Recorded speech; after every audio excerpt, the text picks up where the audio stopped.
York's only local show is back on its new home on York's only local station. Guess who's back again.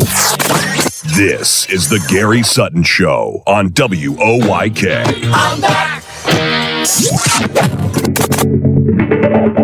Now, broadcasting live from WOYK's downtown York studios inside Wellspan Park, here's Gary Sutton. And welcome to the Gary Sutton Show. It is a sultry 78 degrees here at Brooks Robinson Plaza on Tuesday morning, the 24th of June, 2025. I am Gary Sutton, and welcome to our show, brought to you by Barley Snyder Attorneys at Law. Barley Snyder, by the way, is a strategically focused law firm representing businesses and organizations and individuals in all major areas of civil law. You're going to find out about another one of those major areas a little bit later on today with our special guest from Barley Snyder. But with offices to Pennsylvania and Maryland, the firm's more than 130 attorneys provide innovative and effective representation to a wide range of clients in a wide range of areas. Go to barley.com and check them out. I am Gary Sutton. Mark McKenzie here this morning on a hot morning, maybe the hottest of the day today. I know I got cramps overnight last night in my leg. You've never lived until you, how many of you ever had a cramp in your leg and you turn your toes up and then you try to go back to sleep, and all of a sudden when you do, you drop back in, it hurts again. And was it in your calf? It was in my calf, yes, my right calf. And you haven't lived till you've had one in your thigh. I've never had one in my thigh. No. I'm telling you, it's not fun. No, I would not want that. But yes, cramps are bad. Yeah. And I drank a lot of water yesterday. I played the golf tournament yesterday, drank a lot of water, played pretty well, had a great day, had a lot of fun, was out with some good friends. And but it was, I'll tell you what, I have never drank so much water in my life. I felt like a Great Lake by the time I was done. Well, you were doing it as a preventative thing? I was. But and just, constantly, staying hydrated, as I, told people to do yesterday myself. And so I wanted to be a good practicer of that, and it worked out. But, and you still cramped up. And I still cramped up. So there you go. So all that stuff didn't work at all. So to hell with it. No, I'm kidding. Make sure if you're out today, please hydrate. In fact, maybe a little bit of overhydration would not hurt. As we are being hit with the extreme, one heck of an extreme heat wave here. Yes, this is extreme heat warning, and today is going to be, I believe, the hottest day of this little heat wave, and I think the temperature in New York expected to be 98, although your car thermometer probably show higher, and the heat index 100 and expected to be up to 106. Yeah, I was driving across town last night coming home, and my thermometer showed 100 on my car for a fairly long period of time. And I thought, okay, maybe it is. Because you know how you get into your car and it says 113. You go, well, that's not 100. It's always, you get it started, get the air conditioning on. Well, it's been roasting there. Sure, that's absolutely. But anyway, what is the number one thing? This is the question of the day today. Very simple one. What is the number one thing you do to deal with the heat during this extraordinary time of heat wave? You can check that out at Gary Sutton Show on Facebook. You can also check out our podcast. I talked to a guy yesterday. He said, I really enjoy your show. I said, well, thank you so much. He said, I don't get to listen to it live because he said it kind of interferes with my work. But he said, I listen to the podcast every day by going to Facebook and then pushing in WOYK. And I appreciate that. By the way, on my Just a Voice on Main Street podcast, which are also up on YouTube, just look at Just a Voice on Main Street. Got some new ones coming up there with Kevin Smith. And I think Tim Barker's going to be in there a little bit later on, who's going to be on our show today, by the way. So those are up. Let's see what else we have here. Tomorrow, I'll be having lunch at Yanni's, and looking forward to some great conversation out there. I'll be out there at 12 o'clock tomorrow. Looking forward to meeting you, if you'd like to stop out and have lunch with me tomorrow, in the cool confines of Yanni's, who has some of the great gyros of all time. So we're doing that. Today is International Fairy Day, Mark. What is it? International Fairy Day. Like Tinkerbell. The Seahawks? The Fairy Hawks? The Fairy Hawks, yeah. Well, not that different kind of fairy. Fairy. Oh, fair. Oh, I see. Fairy, Tinkerbell and... I see. Little... So say it again. It's Fairy Day? International Fairy Day. I'm not sure what we're supposed to do on this day. I'm really not. We do have 10 days to Independence Day. My wings are in the cleaners. Yeah. Do you have any other days here that we're celebrating? Yes, it's Swim a Lap Day. That sounds like swim more than one lap. Swim a lap. So One at lap. least one. Yeah. And, it's a good excuse to get into the pool, right? Yeah, you don't need a whole lot of excuses No. right now to get into the pool. No. Obviously, that might be one way that you deal with heat, is find a pool, get in there and soak. The other, and because it seems like this is a bad time for these holidays. We have better holidays when it's colder, but so I'm reaching for something interesting to say, and it is National Body Piercing Week. Oh, Would you have anything pierced? never. Not even an ear? No. How about a nose? No. No, I see a lot more nose rings now. A lip? That seems to be something that the ladies like a lot. And even A some belly guys. button? No, No? none of that. No. No, I figure if it was supposed to be pierced, it'd have been pierced. I don't even know what to say about that. I just Body piercing. Yeah, very few people, in my opinion, wear those piercings terribly well. The nose rings particularly get me.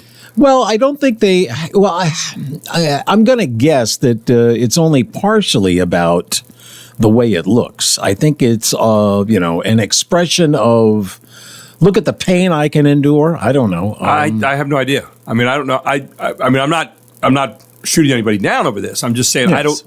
it's not my mentality. I don't know why people do that, but I guess they have their reasons, and I respect that. And another terrible food holiday. Go ahead. It's National Pralines Day. Yeah, most people don't even know what pralines are, let alone using them. Yeah. So what is the definition of a praline? I don't know.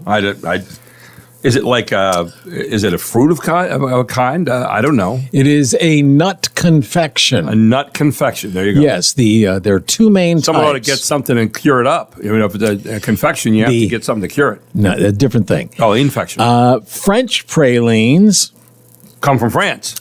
Well, it's a firm combination of almonds or hazelnuts and caramelized sugar. It comes from France because it's called a French No, praline. it doesn't say that. Oh. And then American pralines, they are a softer, creamier combination of syrup and pecans, hazelnuts, or almonds with milk or cream resembling fudge. So a praline cookie is a chocolate cookie containing ground nuts. Praline is usually a filling in that. Thank you. That was informative. I like That was the Wikipedia page. There so, was. And some I think- robot wrote it. And I'm familiar actually with both.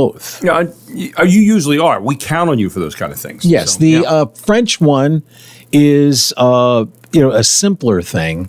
The American one, you're never really sure what you're eating. Usually the French are much more sophisticated I than think we so. are in that, but it sounds like we did a little bit better on that. It's not going to hurt. Any you other either food way. days? No, that's it. That's it. That's what we got to go on today is That pralines. is it. Well, here's the thing.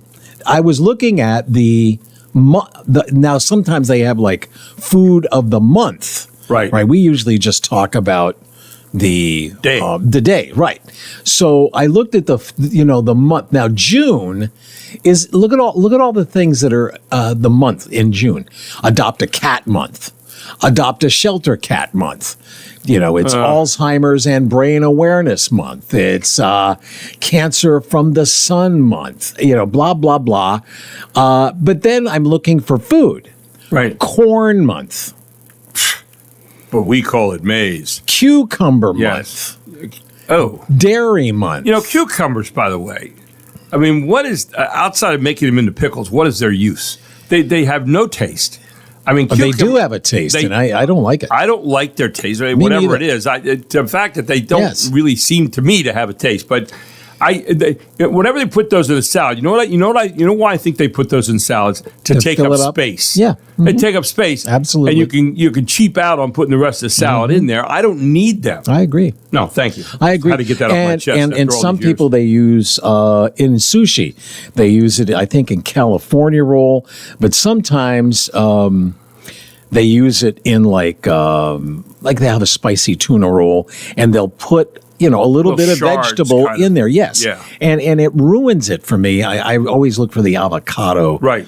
Take that out, put the avocado Gotcha. in. But there's a several months, lemon month, mango month. But then there's the whole section where it's National Dairy Month, National Candy Month. Yeah, Why is they're June? Contrived.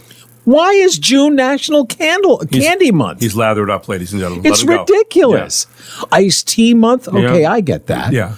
But International Iced Tea Month is next month. exactly, exactly. That'll be Interstellar National Iced Tea Month. It's I know. just, it's a little too much. Okra Month.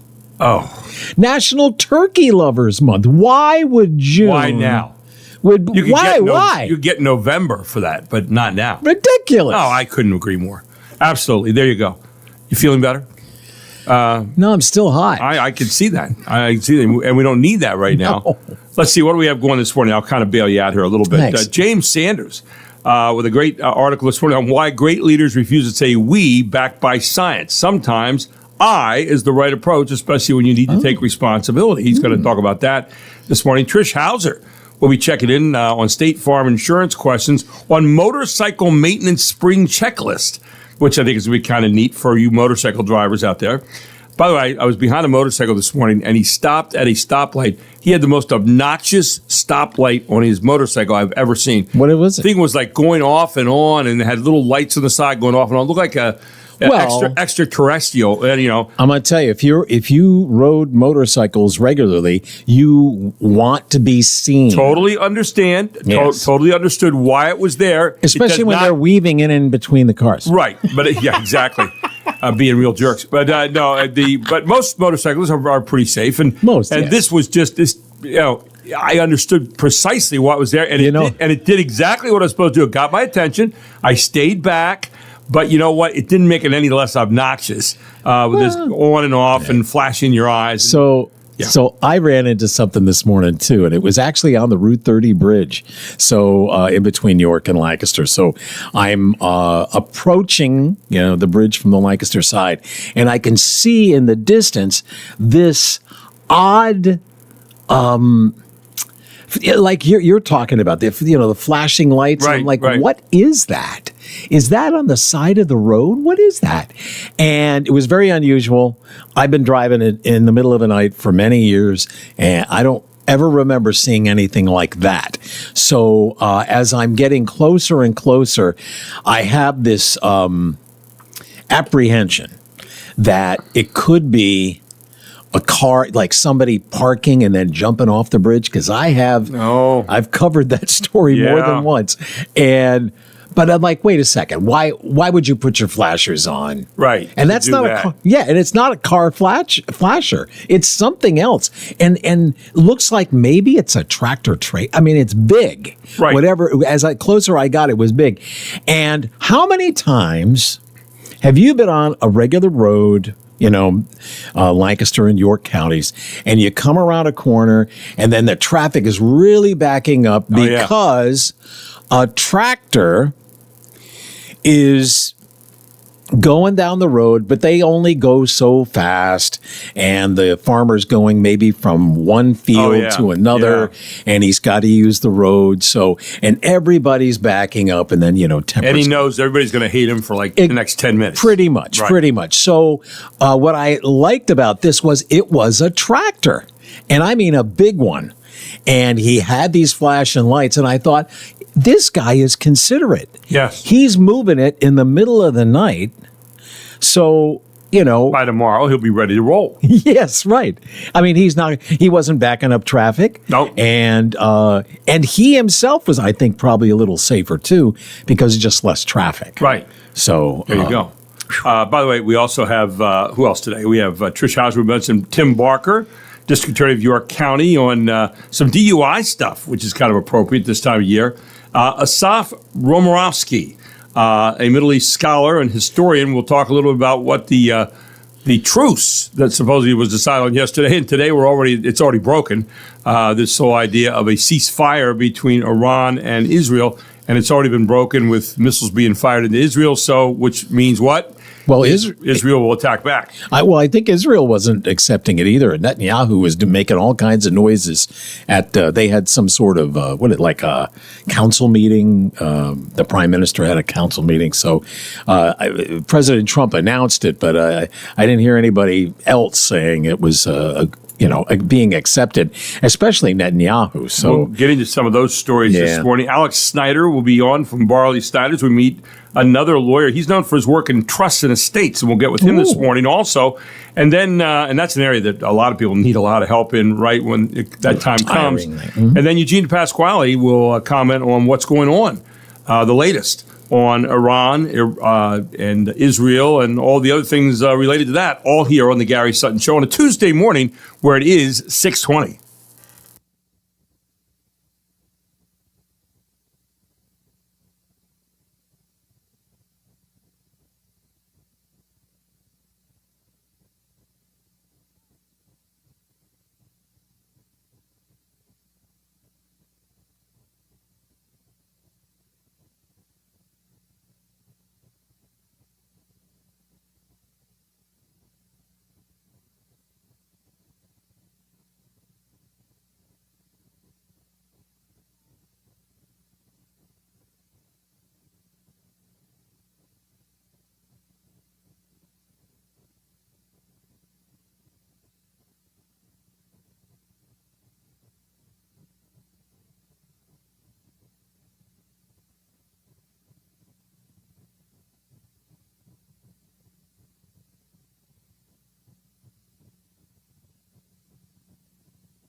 Sketch of the flying saucer they both saw while piloting a plane between Little Rock and Memphis. Here's the strange story. Believe it or not. We feel definitely that it was a controlled aircraft of some type. Don't you think so? I think it had to be. What was the first thing that really drew your attention to it being probably a flying saucer, Jack? Well, the circular pattern of lights that were arranged under what I term the underneath side of the ship as it passed in front of us and across our path. So there you go. Did you catch what that guy said? I was listening, but I wasn't sure exactly what you were. Well, he said flying saucer. Yes. Flying saucer. Well, right. It was on this date, 78 years ago, the year 1947. Search and rescue pilot Kenneth Arnold of Boise, Idaho, said he spotted 9 UFOs over Mount Rainier. Oh, yeah. in Washington. Yep. And he described their flight pattern as similar to a saucer skimming across water. So newspaper reporters used the words flying saucers for the first time. Wow. There you go. And an airline pilot, you'd think, well, that's a pretty trustworthy group. Usually the guys that they find are guys that have one tooth and they're drinking Bardol and, in the middle of Tennessee somewhere, and they got probed or whatever. And Probed. I mean, why can't you have Carl Sagan getting caught or, Somebody right. that has some notoriety and say, right. guess what? It's they're here. Then you go, oh, okay, you perk up. But when Festus tells you that that happened and he just got done with a six-pack, and you go, I have my doubts, but there it is. Right. I'm just saying. By the way, well, do you believe in flying saucers? Listen. I don't know what I don't know, and you think it's kind of an arrogant thought to think with all these planets and everything around that maybe we're the only ones. I don't know. It just seems to me like there's a possibility that there's other things out there. I kind of believe in them, I think. Okay. Yeah. So anyway, by the way, a dangerous heat wave, we've been talking about that, to envelop 170 million Americans through late June, which is where we're at right now, by the way. Record-smashing daytime temperatures near 100 degrees are expected for millions from the plains to the East Coast this week, while nighttime temperatures may stay above 80 in some metropolitan areas. So uncomfortable time. Again, be very careful out there, please. Don't, we kid around about a lot of things on our show, but not that, not life. And especially if you're a little older, maybe more susceptible to this stuff. But even younger people right now, don't put people in cars and let them sit there, and don't put your dogs, your animals in cars and let them sit there. Keep your animals indoors right now if you can. But this massive heat dome is enveloping much of the central and eastern U.S. this week, and it's going to lead to levels of heat and humidity not seen in June in many years, warn AccuWeather meteorologists. So there you go on that. I will say that yesterday, it was that combination of the code orange, and you could feel it. Like I could feel it in my chest. Yeah, it was a little bit tougher to breathe, just a little bit. And at the gym, I was surprised. The gym was practically full, so people wanting to be active, but you couldn't do it outside. So everybody at least was taking precautions. And I went to a Planet Fitness, and if you've ever been in there, they have these two giant fans. They're like, airplane propellers, huge ones. And they have one in the front and one in the back. And I stood under that for a while. It was nice. By the way, my good friend Andy Bria, who is a color analyst here on basketball during the winter and also with football, wrote to me, he put older people. I just wrote back seasoned. Is that better? There you seasoned, go. Yes. Well seasoned. In some cases, better seasoned than most. Maybe he just wants a higher, on the billing. Just say Andy from now on. Well, Andy is like me. He's seasoned, but but seasoned makes us tough too. And by the way, I saw CBS News reporting Israel and Iran ceasefire in effect. Trump and both nations say Israel and Iran said Tuesday they are complying with the ceasefire agreement announced by President Trump. Maybe not so much right now. Right. Mr. Trump said in Truth Social just after 1 a.m. Eastern time on Tuesday that a ceasefire he announced earlier between the two countries is now in effect. Please do not violate it. The Israeli government. Too late. The Israeli government announced that, quote, in light of achieving the objectives of the operation and in full coordination with President Trump, Israel has agreed to the president's proposal for a bilateral ceasefire. Israel will respond forcefully to any violation of the ceasefire, quote unquote. At about the same time, Iranian state television said the ceasefire had begun. Mr. Trump posted Monday night that Israel and Iran had agreed on a complete and total ceasefire, quote unquote, a move he said would end the more than week-long conflict between the two countries, about 12 days actually. The ceasefire was to take hold in stages, the president said. Under the ceasefire announced by Mr. Trump Monday evening, Iran was to stop striking Israel in 6 hours at midnight Eastern time on Tuesday, and Israel was to stop striking Iran 12 hours after that at noon Eastern time on Tuesday, which is kind of curious to me. Then after another 12 hours, or at midnight Eastern time Wednesday, which would be coming up tonight, the war would be considered over, a White House official confirmed to CBS News. In the meantime, we've heard about strikes already into Israel by Iran seemingly breaking this rule and the IDF saying we're going to respond in kind. You can see just in our previous conversation, that's what I heard on the way in. Right. And so it's only been, 3 hours since then, since I got up. So things are constantly changing, and it's kind of hard to keep track of what's going on where. Well, and this area has been so beleaguered by this kind of stuff over the years that it's hard to believe that it's going to hold up real well. That's right. The IDF, the Israel Defense Forces, according to CBS, have reported a series of missile barrages from Iran both before and after Mr. Trump's midnight deadline for Iran to halt the strikes. Israel did not specify when the missiles were launched, and it's unclear whether the latest missile strikes violated the terms laid out by Mr. Trump. We'll keep our eye on that story as it develops throughout the day, because I'm sure that's going to be what's being talked about all day long. Coming up, when we come back, we'll have some more news, Mark Scott, and I've got some of the other stuff, too, that's going on around your neighborhood right here on the main street of York and the United States. All here on the Gary Sutton Show on WOYK.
Day 3, Court 18, Round 1. American John Isner versus Frenchman Nicolas Mahou. A match carried over from the previous day when daylight ran out at 2 sets all. Routine, many would have said, as the 5th set commenced. Little did anyone know what was to follow. Serve followed serve. Ace followed ace. The unfinished 5th set had already stretched further than the previous longest match ever played. The players came off court at 59 games all, returning the following afternoon to resume the unique encounter.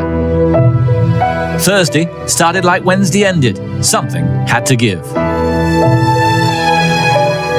Finally, 11 hours and 5 minutes after the match had begun, Isner came out victorious, winning 70 games to 68. An epic encounter that rewrote the record books. Yeah, it happened on this date, as a matter of fact. It was 2010, 15 years ago, the longest tennis match at Wimbledon. I remember that. I'm not a big tennis fan by any means, but I remember when that was going on because everybody was talking about it. It was just kind of crazy. But yeah, that eventually somebody won. Can you imagine that kind of tennis match taking place in this kind of heat? That would be nuts, wouldn't it? To be running around in 100-degree heat. Well, it was warm anyway. I mean, June in England is pretty muggy. Right. There's a town here in Pennsylvania in Wyoming County, which is called Noxon. Have you ever heard of Noxon? No. Noxen, Noxon, PA. I had not heard of it either, at least being under that name. Mm-hmm. But while many people tend to be afraid of snakes, Noxon, there's a whole weekend dedicated to the rattlesnake. The Noxon is known for the Rattlescape Roundup. I'm looking at these pictures of people doing this, and they're nuts. The Rattlescape Roundup is a typical fireman's bazaar with a little bit of a twist, said Chief Johnny Headsman. That's the name of the chief there of the fire company. Johnny Headsman, what a name. Anyway, people travel from all over to come to the Rattlesnake Roundup. Hunters venture out into the woods, searching for the biggest snakes they can find, competing for different prizes. Usually you try to avoid them. Yeah, I mean, these guys are looking them up, right? So anyway, then they have a 50-mile radius from their fire grounds, and people go out on Saturday and Sunday and go look for snakes. What could possibly go wrong here? It's not only a competition, it's educational, and all rattlesnakes are returned to the wild. Whoa! Wait a second, you got them, kill them. Can't get rid of them. I mean, I know it'll upset the ecology, but I don't care. I don't like rattlesnakes. Anyway, a lot of people have fear of snakes. Right here is one of them. They think that they're one thing, and then they get there, and it's completely opposite of what they have in their heads. No, it was a rattlesnake before. It's a rattlesnake now. There you go. Well, the rattlesnakes are the stars of the show. There is an entire fair during the 4-day event. Rides, foods, games. This year, we brought in chainsaw carving. This must be one hell of a community. Really? Yeah. A lot of people, a lot of family. Don't they have cable? I don't know. I don't know. A lot of people, they're the ones that are finding the UFOs. I'm just telling you. Right. A lot of people have family fun, and it's an all-time good time. Yeah, with chainsaw carving and gathering rattlesnakes. I mean, who wouldn't have a great time, huh? Anyway, the Rattlesnake Roundup is the biggest fundraiser of the year for the Noxon Volunteer Fire Company. Keeps the lights on, keeps the doors open, keeps us purchasing equipment, repairing equipment, put fuel in the trucks. It just keeps us going, Headsman said. He, again, is the head of that fire company. The Rattlesnake Roundup runs Thursday through Sunday. Gates open at 6 p.m. on Thursday. Why would you need to open the gates? What gates? I mean, and I guess for the fair.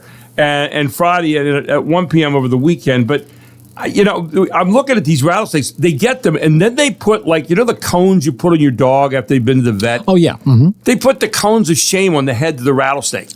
Like, so they can't bite you. So they're holding them, and they got the cones of shame, and these rattlesnakes are biting like crazy, trying to get at you.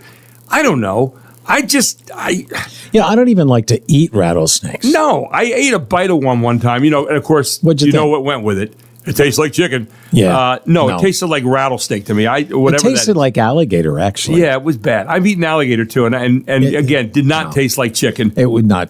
I mean, if I was, starving, I would. Yeah, I mean, here's one place that I remember reading a story one time about a guy who had not a 24-hour business. He had a business, but he wanted to guard it during the time they were off. so he let rattlesnakes loose inside his storage. Remember this? Yes. And then they put a note out front on the door, this place protected by rattlesnakes. Needless to say, no one came in, although you would think today that's seen as kind of a challenge. Some idiot would go in there. Yes. And they're on the floor. Well, I can get them. But imagine when you came to work the next morning having to gather up your little your store security system. I don't know. Here's rattlesnakes. Come here. Now, let's use this as an educational opportunity. Go ahead. Did you know rattlesnakes are vipers?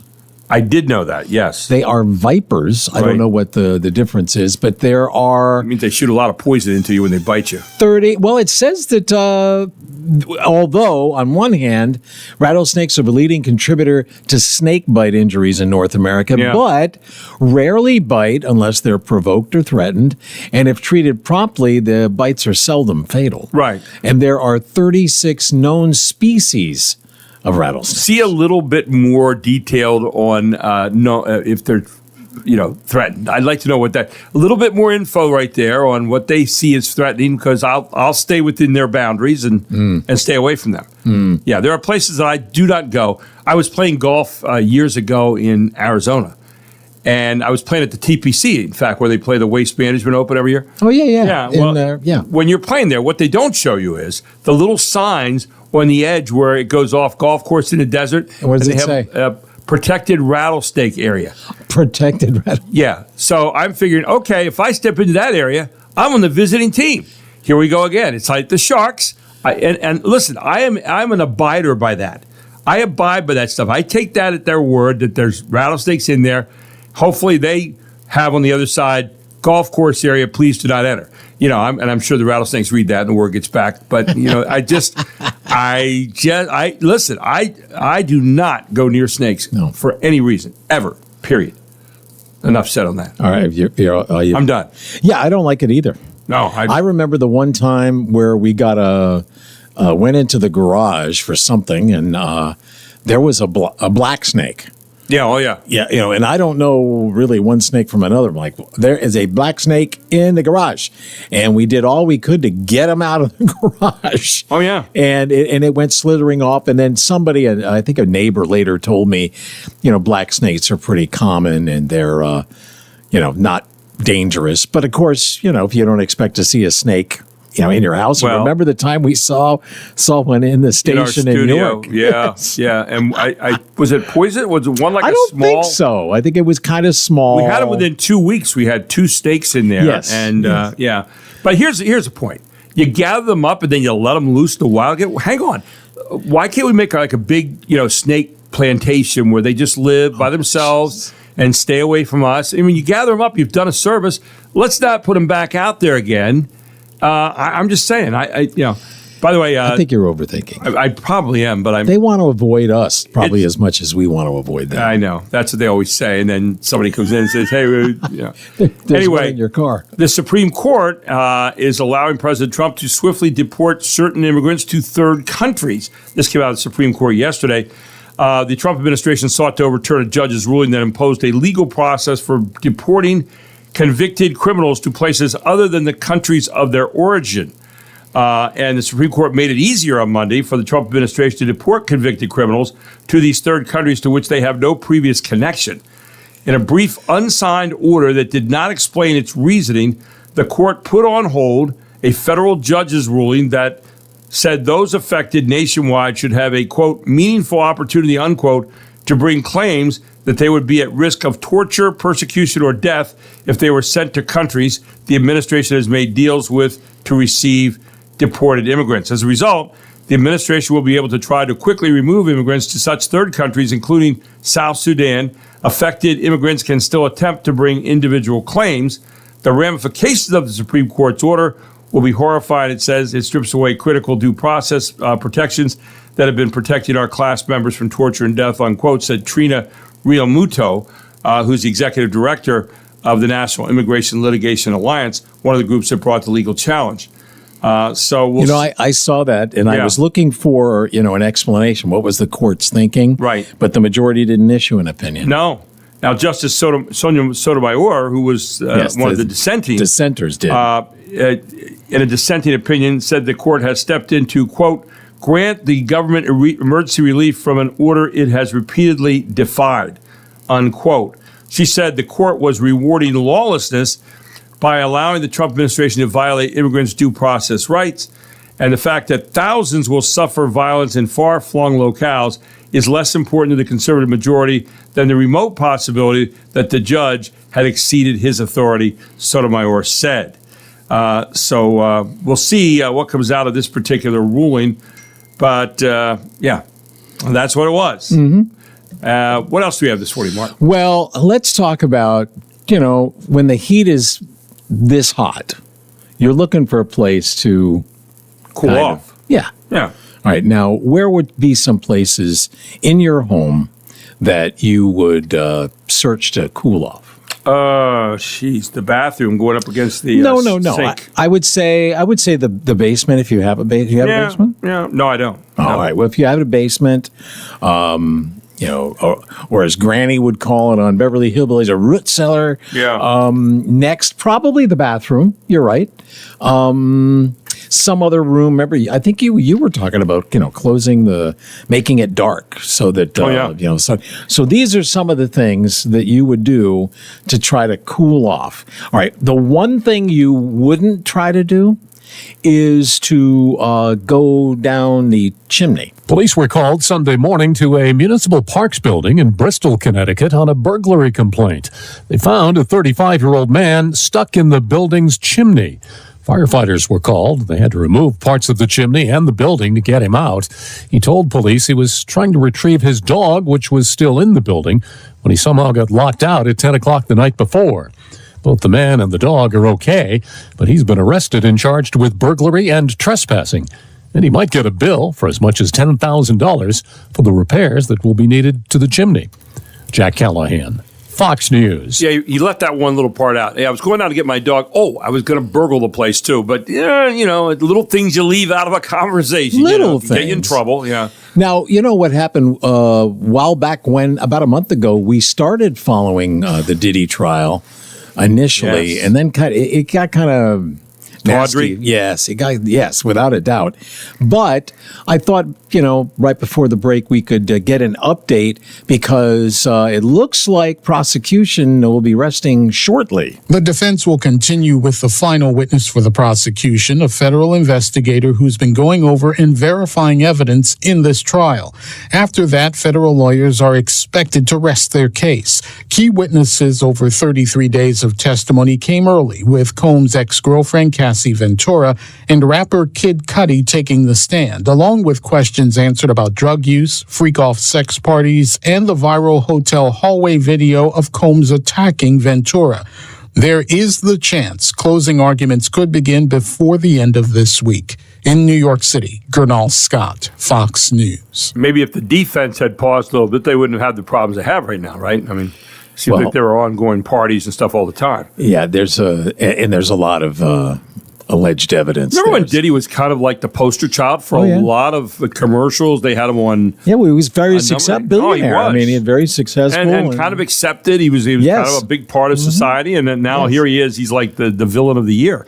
Coming up after the break, I have an event that Scamp and Lily, your two cats, are going to be crazy for. They have been talking to me about this a lot the last few days, and I don't know. And, of course, the big, beautiful bill, we've kind of forgotten about that with all the things going on in Iran and Israel and so forth. We'll get you the update and status on that as well, all here on the Gary Sutton Show, the Main Street of York, where it is 648.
bring it.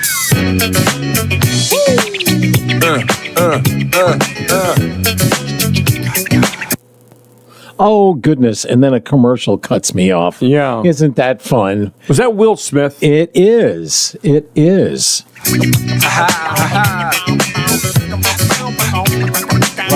What? Yeah, Will Smith, the actor, Getting who was jiggy pretty with cool, it. by the way. Yeah. Your mark, ready, set, let's go. Dance floor, bro. I know, you know, I go psycho when my new joint hit. Just can't sit. Gotta We're get doing jiggy with it. songs from That's it. 1998. I got to tell you something. KNY. I was at the White House for the millennial changeover, okay? And I was at the party there that the Clintons were holding, and it was amazing, the people that came by you.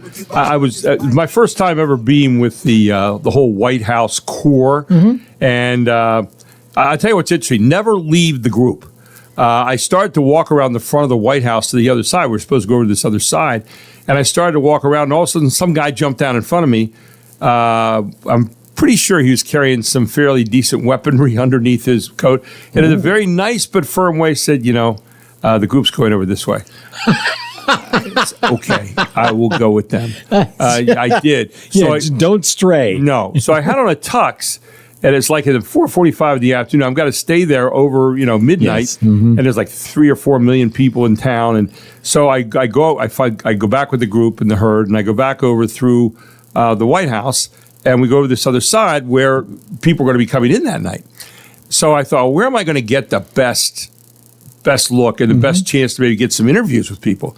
So I found the person that had the Entertainment Tonight mic, and I kind of nestled in next to them. I thought, well, who's going to get better notice than Entertainment Tonight? True. Well, they got everybody. So I'm standing there, put my little mic out, and it was like watching history walk past you. And Will Smith and his wife Jada, they go by, and then Muhammad Ali comes through. No kidding. Robert De Niro. Wow. Kevin Costner? I didn't see Kevin. No, Kevin did not come through. But there were just person after person after person coming through here, and it was incredible. It was interesting with De Niro because De Niro kind of snuck by everybody. He didn't really. He was kind of like a recluse kind of guy. And he snuck by everybody, got inside, and then of course we saw the president and his wife inside the door. They're shaking hands with people, and it was kind of cool. Yeah, Gary had actually tried to interview Robert De Niro. He said, "Mr. De Niro, Bob. Mr. De Niro." Hey, Bob. And he said, "You talking to me? Yeah, me? Yeah, you Me? You punk? You Come here. talking to me?" Yeah. So anyway, then afterward, you go down, and they had this concert. Will Smith and his group put on this concert down on the steps of the Lincoln Memorial, and it was incredible. I mean, he is quite the entertainer. Yeah, no doubt about it. Really impressed with him. But there you go, just a little story. Yeah, he did that getting jiggy with it. I mean, who had ever even heard of the term jiggy before he brought it up? Then he did the Wild Wild West because he had done the movie, so he had this Wild Wild West song. Oh. Yeah. What a stupid movie! I know. I mean, they were trying to do a takeoff of the TV show. You couldn't do that. The TV show was so good. Yeah, it was so good. But anyway, by the way, if you're wondering about the big beautiful bill and where that stands right now, they're trying to get it done by July 4th. I don't think it's going to happen probably, but President Trump's tax and spending agenda is nearing a climactic vote in the Senate this week.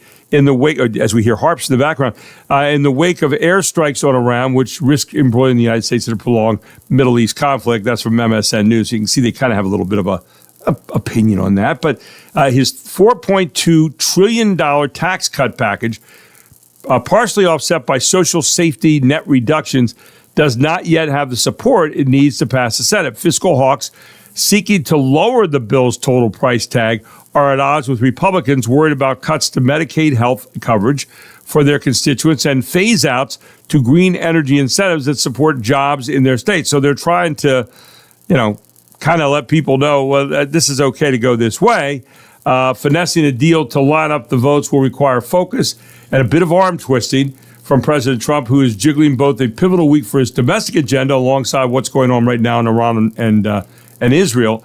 And President Trump on Sunday, as U.S. officials and foreign leaders were still digesting what the attacks on Iranian nuclear sites meant, urged members of his party to swiftly pass the tax bill. Quote, great unity in the Republican Party, perhaps unity like we have never seen before. Now let's get the great, big, beautiful bill done. Our country is doing great, unquote, President Trump said on social media. So we'll see how they try to get this thing done by July 4th. That's his goal of enacting this signature bill on July 4th. And it is the big bill of his presidency so far, so he obviously wants to get it through. So you have 2 cats. I do. Scamp. Actually, 3. And Lily and Tuxedo Cat. Tuxedo Cat, yeah. Yes, so no doubt they have been talking about, or if they haven't heard about it, they are going to be excited about this. Take a pause. Presenting CatCon. The world's largest cat-centric convention, CatCon, is having its 10th anniversary event coming up August 2nd and 3rd. It's at the Pasadena Convention Center in California. It's going to be 10 years of Meowgic. Organizer Susan Michaels says they'll have celebrity cat meetups and Project Catwalk. Think Project Runway, but cat-inspired clothing for humans, not for cats. About 200 kittens from Pasadena Humane are going to be available for adoption. A new game lets players pet a giant cat butt to score as many points as possible. Best of all, bring a picture of your cat and get them a tarot card reading. People are going to come in, show pictures of their kitties, and then their kitties are going to basically have their fortunes told. Take a pause. Jill Nato, Fox News. Oh. Doesn't that sound like fun? Get a grip. You know, cat-inspired clothing? You would look great in that. Yeah. I like the kitten thing to be adopted and all that. That's a great idea. I get it. But you know what? Pictures of your cat, telling your cat's future and all kinds of stuff. Yeah, have your dog come in to tell your cat's future. That'll be that'll be a quick read. It's an excuse. I love our cats, but I'm going to say that right up front. I love our cats, and I talk to them every day and stuff. However, the idea of a whole lot of them being in one place, I know it's kind of like the earthly version of hell. How about this? You have that, and then what better place to be in August than Arizona? Oh yeah, that's great. What is it, about 200 degrees out there by now? Good grief! Are you kidding me? Anyway, we fortunately will not have it here. Coming up this morning at 7:05 on the Gary Sutton Show on WOIK, James Sanders joins us with a great new article to dissect for you right here. It is 7 o'clock.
York's only local show is back on its new home on York's only local station.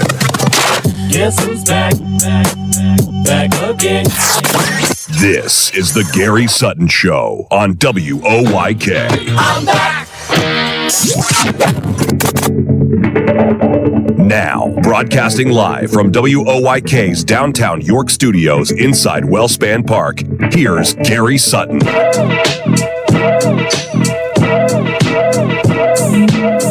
Welcome back to the Gary Sutton Show, brought to you by Barley Snyder Law Firm. Barley Snyder Law Firm is a strategically focused law firm representing all kinds of businesses and organizations and even individuals in major areas of civil law. Now, they have offices throughout Pennsylvania and Maryland, and more than 130 attorneys provide innovative and effective representation to a large range of clients, a wide range of clients, in fact. Check them out today at barley.com. Here in York, they're at 846-8888. That's it, 846-8888. As I had a momentary zephyr there. Must have been the heat yesterday. You can find them at 100 East Market Street right here in York, open 9 to 5 every single weekday. And this hour, presented by Trish Hauser and State Farm Insurance. Absolutely.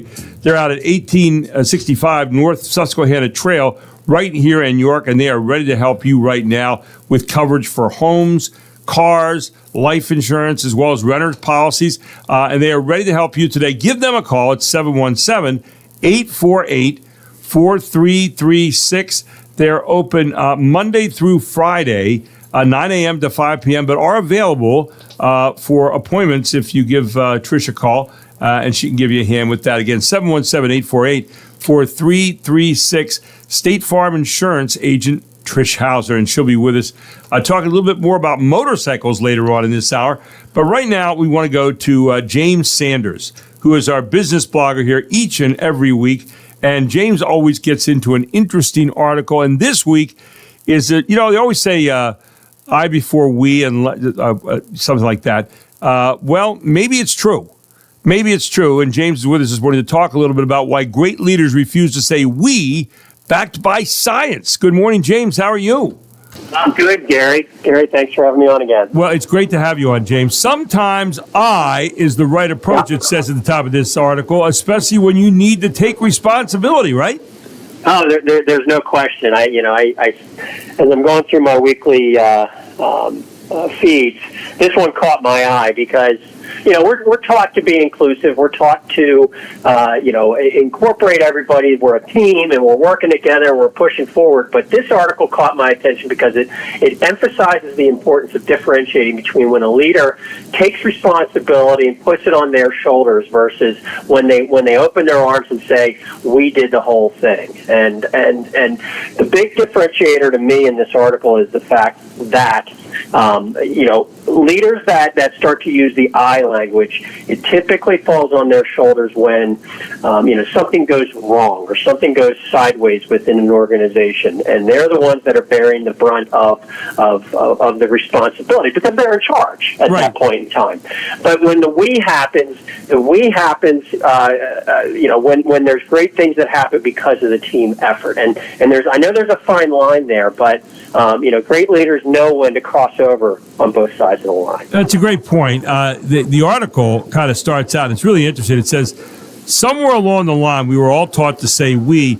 You were told you were told not to tell your employees, I made the sale, as you were talking about there, even if you were the only person who met with the client. So you say, we made the sale. You were told not to say, my company. You were told to say, our company. What's wrong with saying, hey, I built this company? If you're Bill Gates, guess what? It wasn't a we situation. You started the company. You're the one that's provided for how many millionaires and billionaires in the world. And you say, hey, now with Donald Trump, you don't need a lot of pushing on this. He'll let you know. There's not. You don't have to say, hey, Don.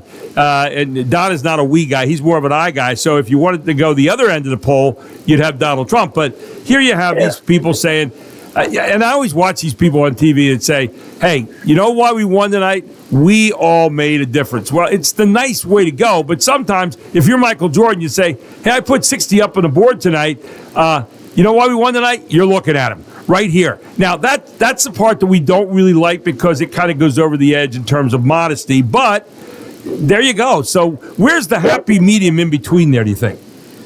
I think it comes from experience. It comes from confidence, okay, and understanding there's a big difference between being arrogant and being confident. You're right.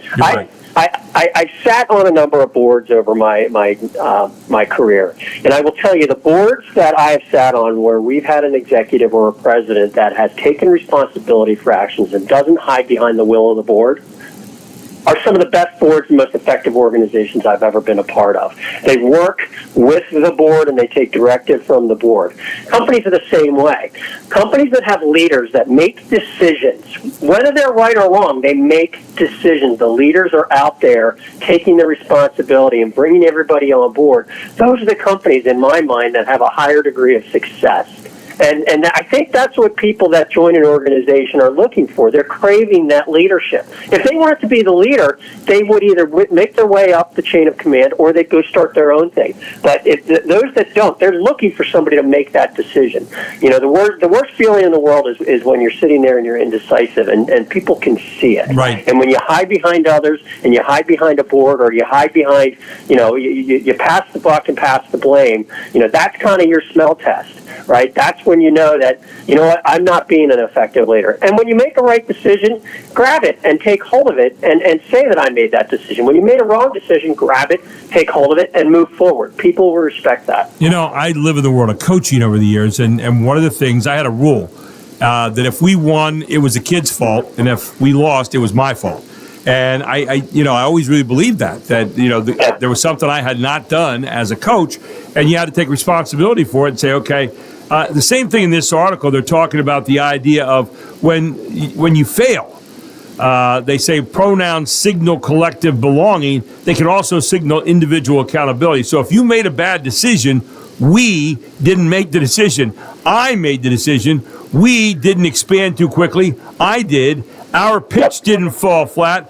I misread the room. So when you're in charge, it says, it doesn't matter if forces outside your control negatively affect your business. It doesn't matter if an employee made a mistake. It doesn't matter if a vendor didn't come through. You take the hit and you take the blame, right? Oh, 100%. No, there's no question. And again, I go back to people crave leadership. People, for the most part, want to understand that their leader is able to make a decision. Whether it's the right decision or a wrong decision, it doesn't matter. It's making a decision to move forward. They'll decide whether they stick with you or not, but you've got to make that decision. You've got to own it. And if you don't own the decision, you're not going. Your organization is just not going to. Your organization is going to flounder. It was interesting in the article they talked about Steve Jobs and what he said regarding this. When he just explained, he said Steve Jobs told his employees a short story when they were promoted to vice president at Apple. And Jobs would tell the VP that if the garbage in his office was not being emptied, Jobs would naturally demand an explanation from the janitor. Quote, well, the lock on the door was changed, the janitor would reasonably respond, and I couldn't get a key. If a janitor can't open a door, they can't do their job. It's a reasonable excuse, as Jobs saw it. Janitors are allowed to have excuses. When you're the janitor, reasons matter.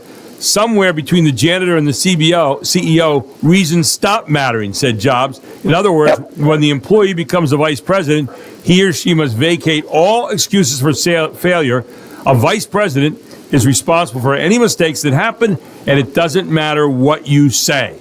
So it's interesting. They talk about accepting and embracing the levels of responsibility, right? Owning your own dependencies. And what he's actually talking about right there, and this is what drives people nuts about large corporations, it drives people nuts about government, is layers of bureaucracy. All you're doing is passing the buck and passing the responsibility on to somebody else. I couldn't do it because this guy didn't do it, or this person didn't do it, or this organization didn't.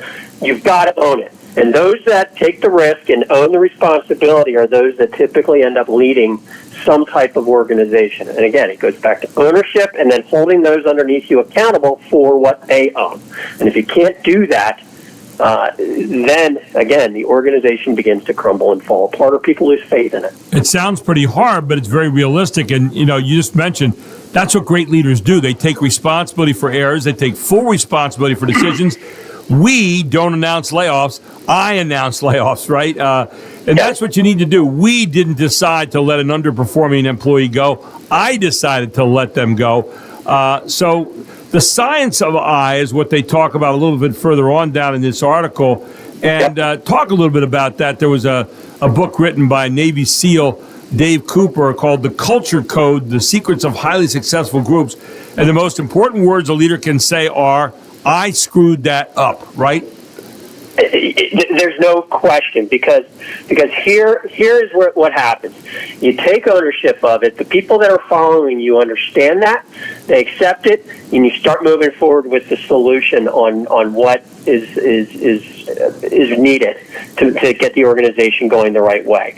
When you don't make the decision, again, think about it in your own world. When you're indecisive about something, at least for me, it's the most uncomfortable feeling in the world, because you're sitting there weighing all kinds of options, and you do a paralysis by analysis, and the only way that you're going to feel better about it is making that decision. The same thing here.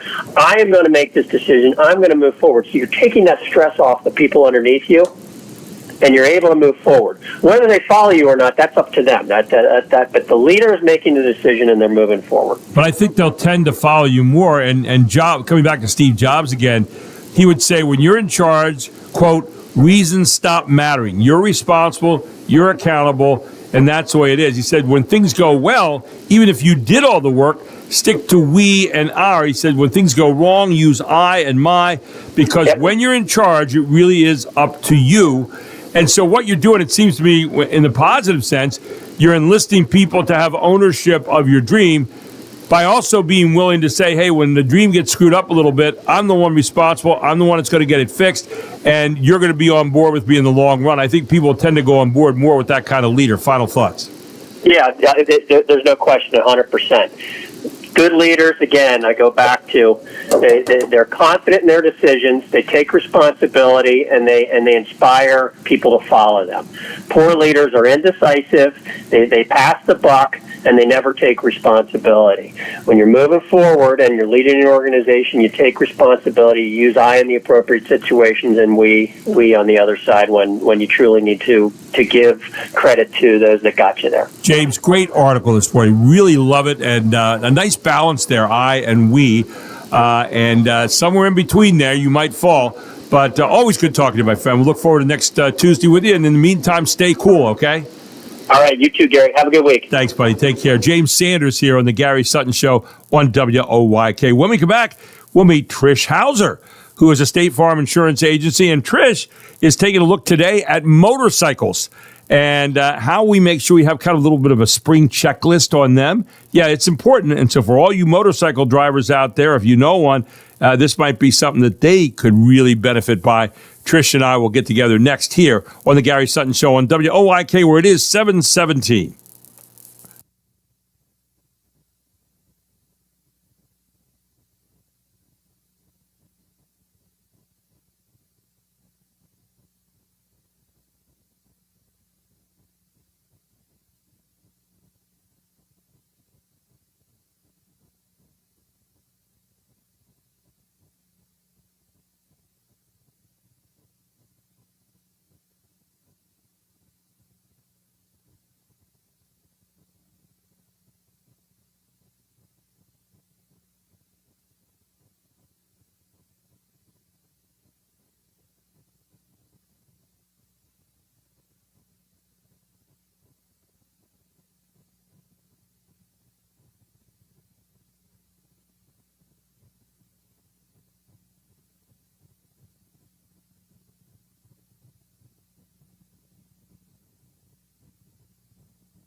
Fox Sports Update.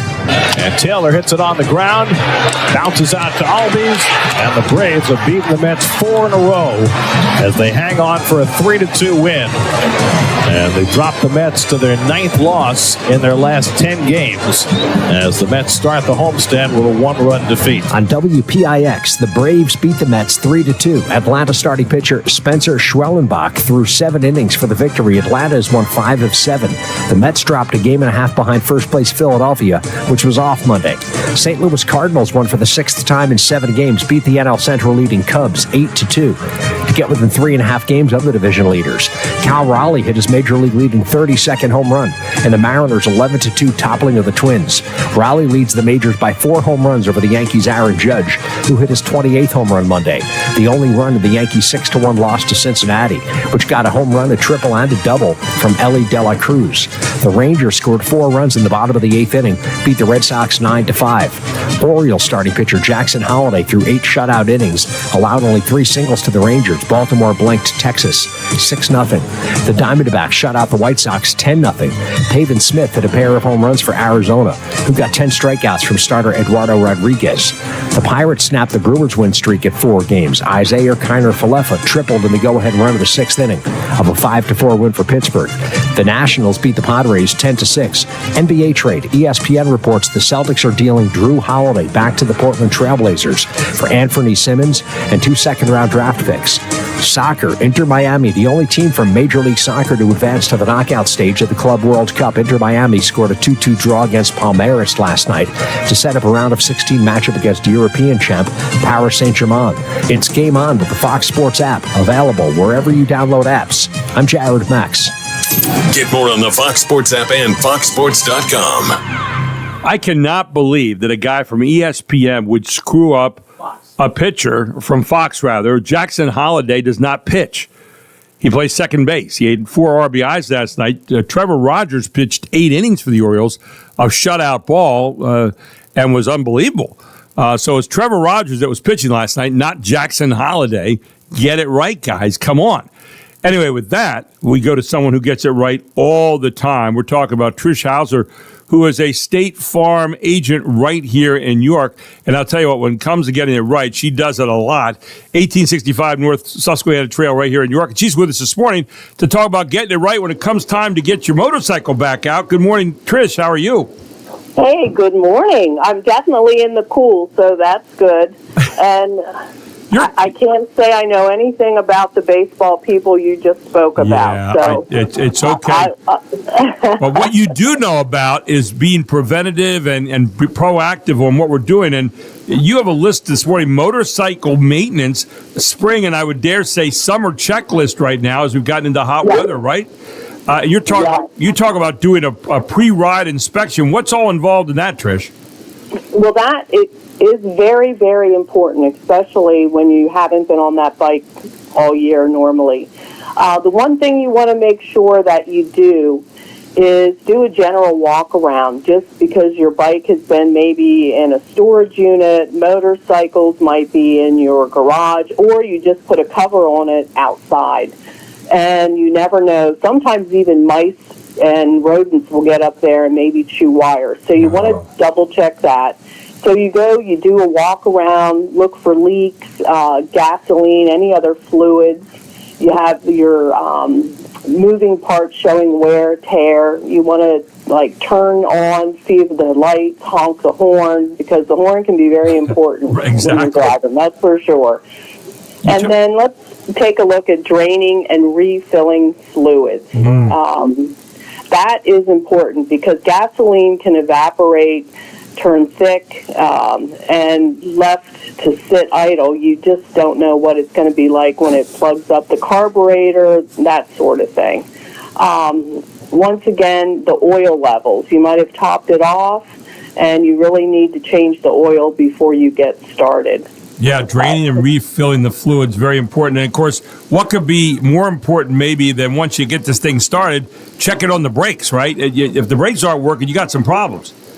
you have big problems, especially with all the rain that we'd had when you're on wet roads. You want to replace any worn pads, cracked lines, and you want to make sure you check the brakes, the front brakes and the rear brakes separately for, any squealing, scraping sounds, anything like that. You definitely want to do that.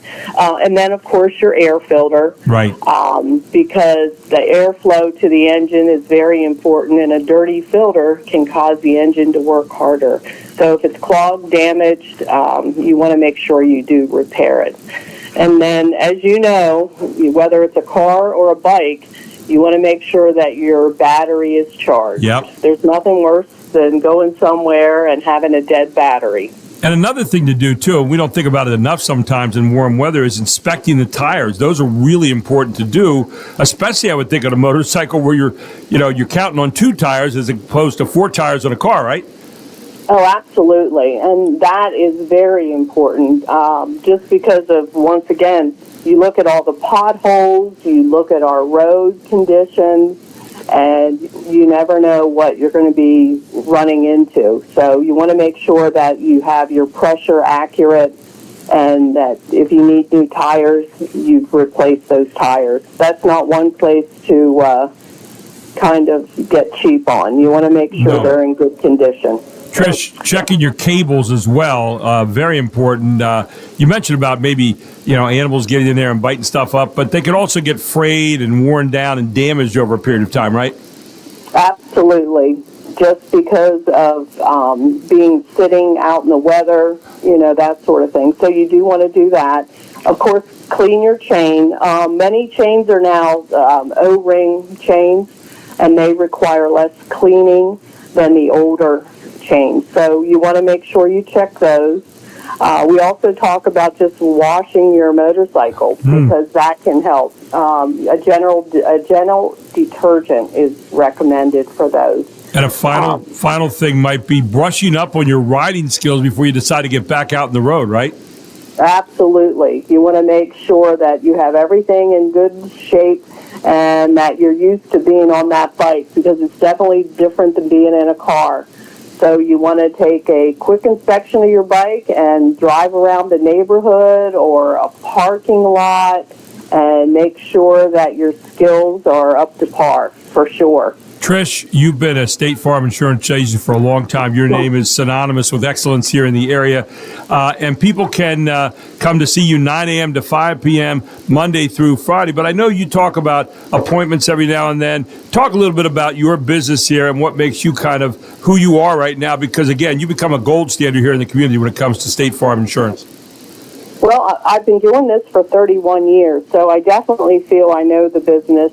And I've seen ups and downs and everything. And we do know that it's important for you to understand the type of coverage, what you have, because people worry about price when they get insurance, but they worry about coverage and you know when what? they have a claim. In talking to you, one of the great things is you are proactive and preventative. I have very seldom met a person that covers more things before they happen, and that's exactly the kind of person that we want to have out there doing the job. We're so proud to be associated with you here on the show. Again, people can call you, 717-848-4336. Stop by and see you, 1865 North Susquehanna Trail in York. Probably best to get an appointment ahead of time because you do have a lot of people. But when it comes to homes and life and cars and renters policies and, yes, motorcycles, there is no one better to see than Trish Hauser. Trish, thanks so much this morning for our tips this morning. Really good stuff, and I think really good things to, stay away from having those problems before they happen. Check on them ahead of time, right? Absolutely. Take care and have a great week and a good golf game. Well, thank you so much, Trish. And you have a great week, too, and stay cool like you always are, okay? We always appreciate you being with us on a Tuesday morning. Thank you so much. Bye-bye. Trish Hauser, State Farm Insurance. Give her a call today at 717-848-4336. When we come back, Tim Barker, our district attorney, will talk about DUI a little bit and what's all involved with that and the law. You might want to know about it all here on the Gary Sutton Show, where it is, 7:30.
another heartbreak. I don't need another turn to cry. No, I don't wanna learn the hard way. Baby, hello, oh no, goodbye. But you got me like a rocket, shooting straight across the sky. It's the way you love me. It's a feeling like this. It's centrifugal motion. It's perpetual bliss. I can't think of her name. She was in that. She's married to the son of the baseball player, Tim McGraw. McGraw, yeah, and No, her he's name a country singer. He is too, and Faith Hill. Faith Hill. I couldn't think of Faith's name. Wasn't she in the prequel to Yellowstone? Wasn't she in that? I hate to bring up something bad. You know, I don't know I if think she's done. she and McGraw. Oh, and her husband, right? They were both in as actors in that. Yes. She also used to be the voice of was it Sunday Night Football? Yes, she sang sang that get into football big for a production time. number they had in the beginning. Yeah. It's a big hit for her because it was a crossover in '98. Yeah. She had been a country singer, and then this put her. It was a big top 40 hit. Faith Hill, yeah, a very good singer. It's a nice little hook. There you go. Yeah, and leading us back here, it is 7:36. It is 80 degrees already on Brooks Robinson Plaza.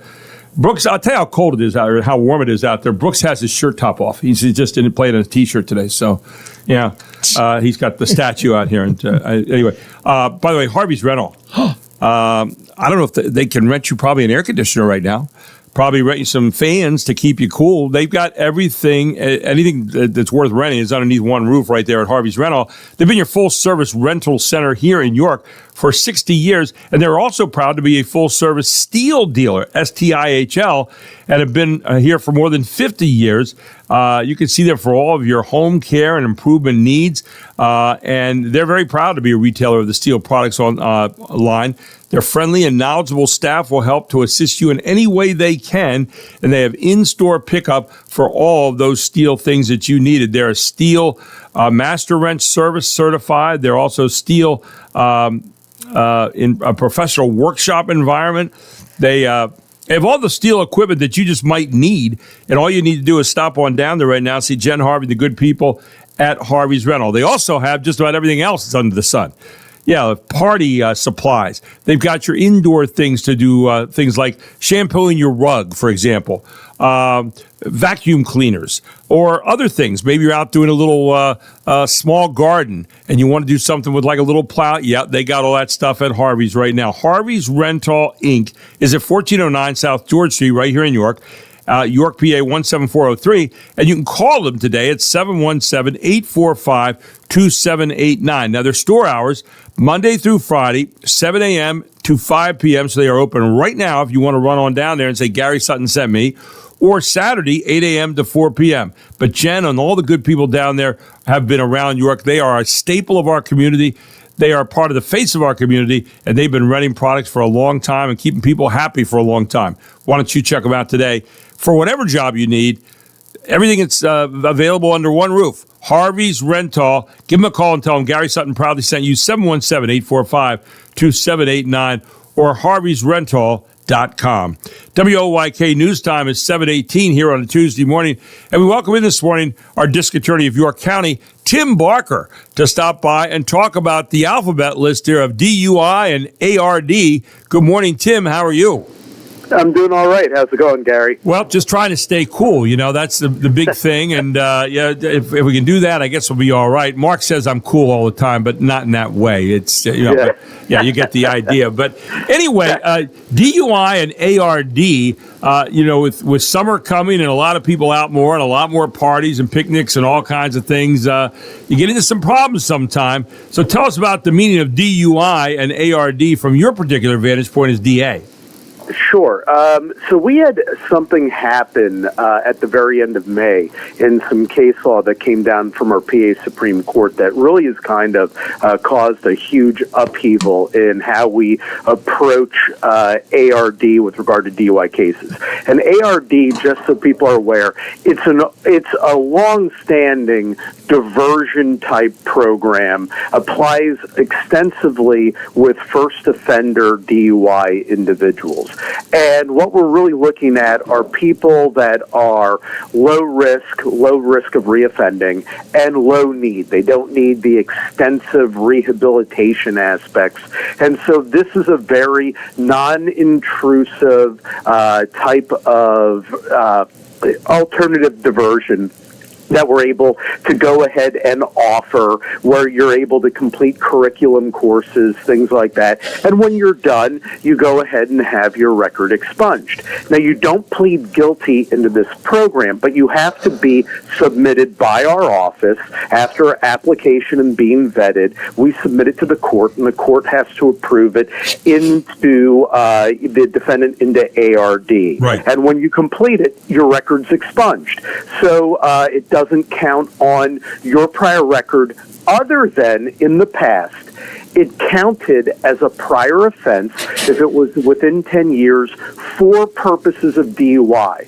So with DUI, the more offenses you commit within a 10-year period, the greater the penalties. Right. They can increase all the way up to being a felony and have higher mandatory minimums, things like that. Makes perfect sense. Yeah. Yep.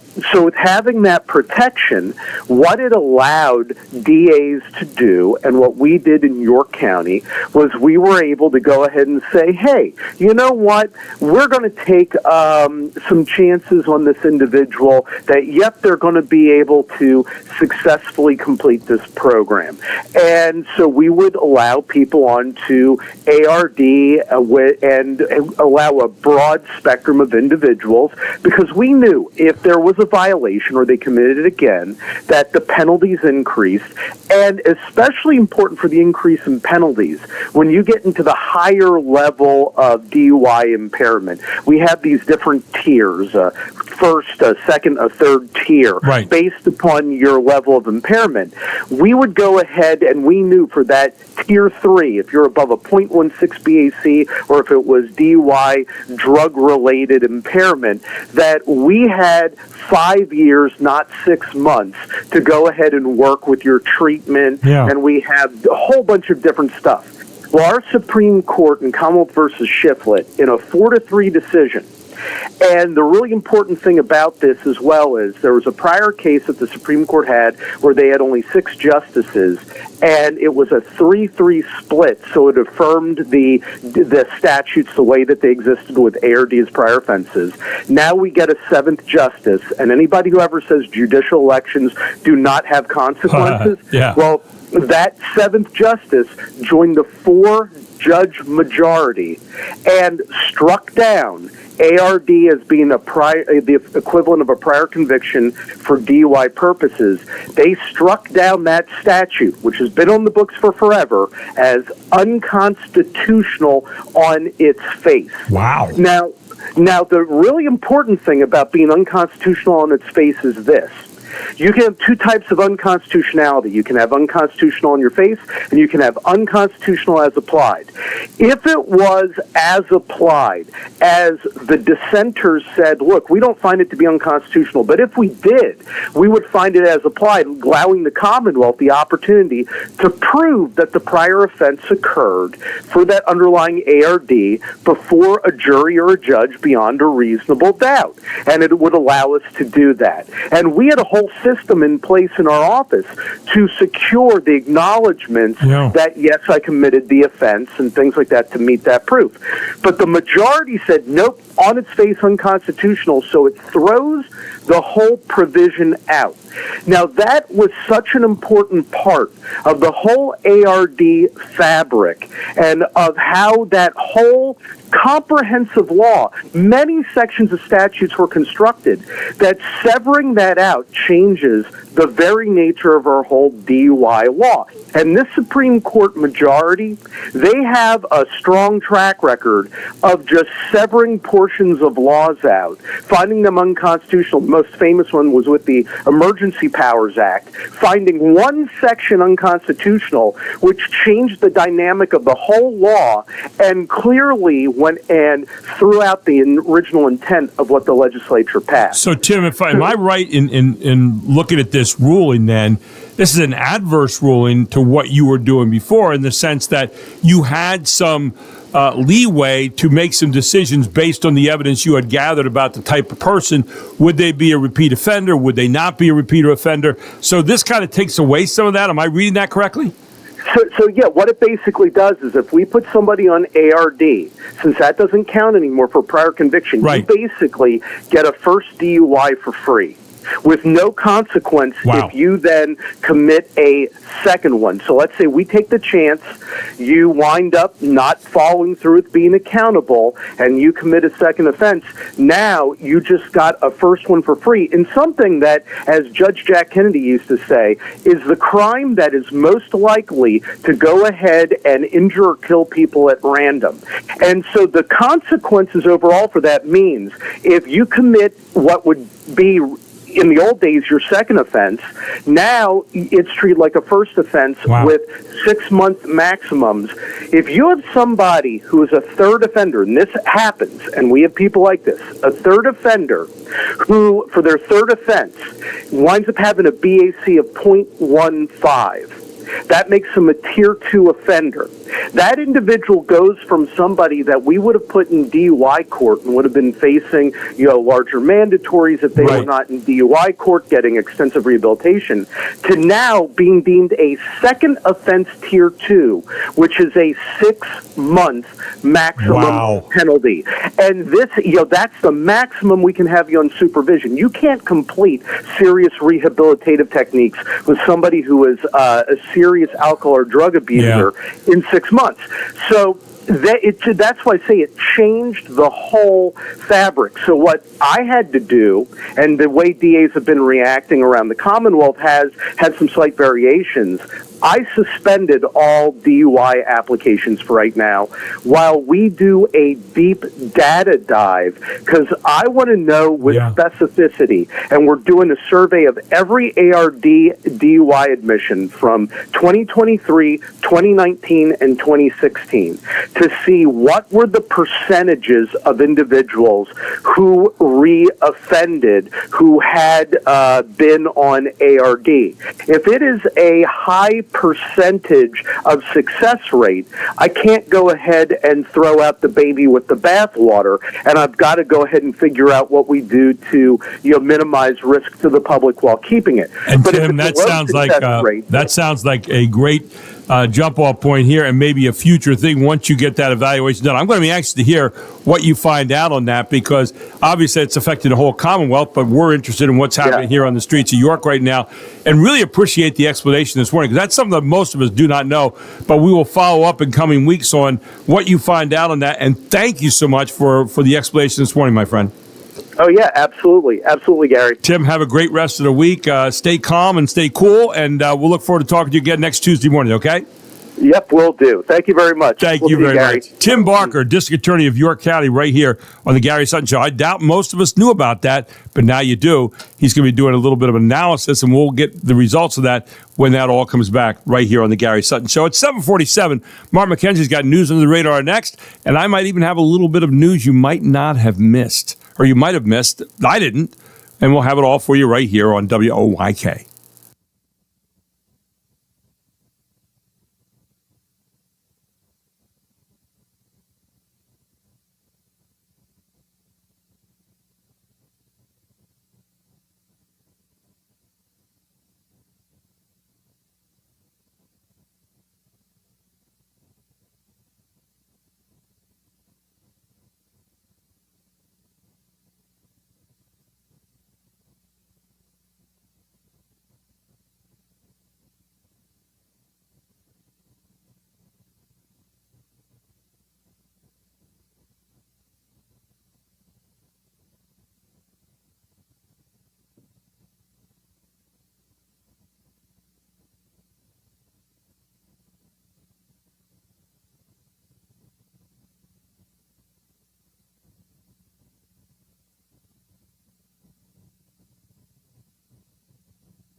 Well, it's doing it again.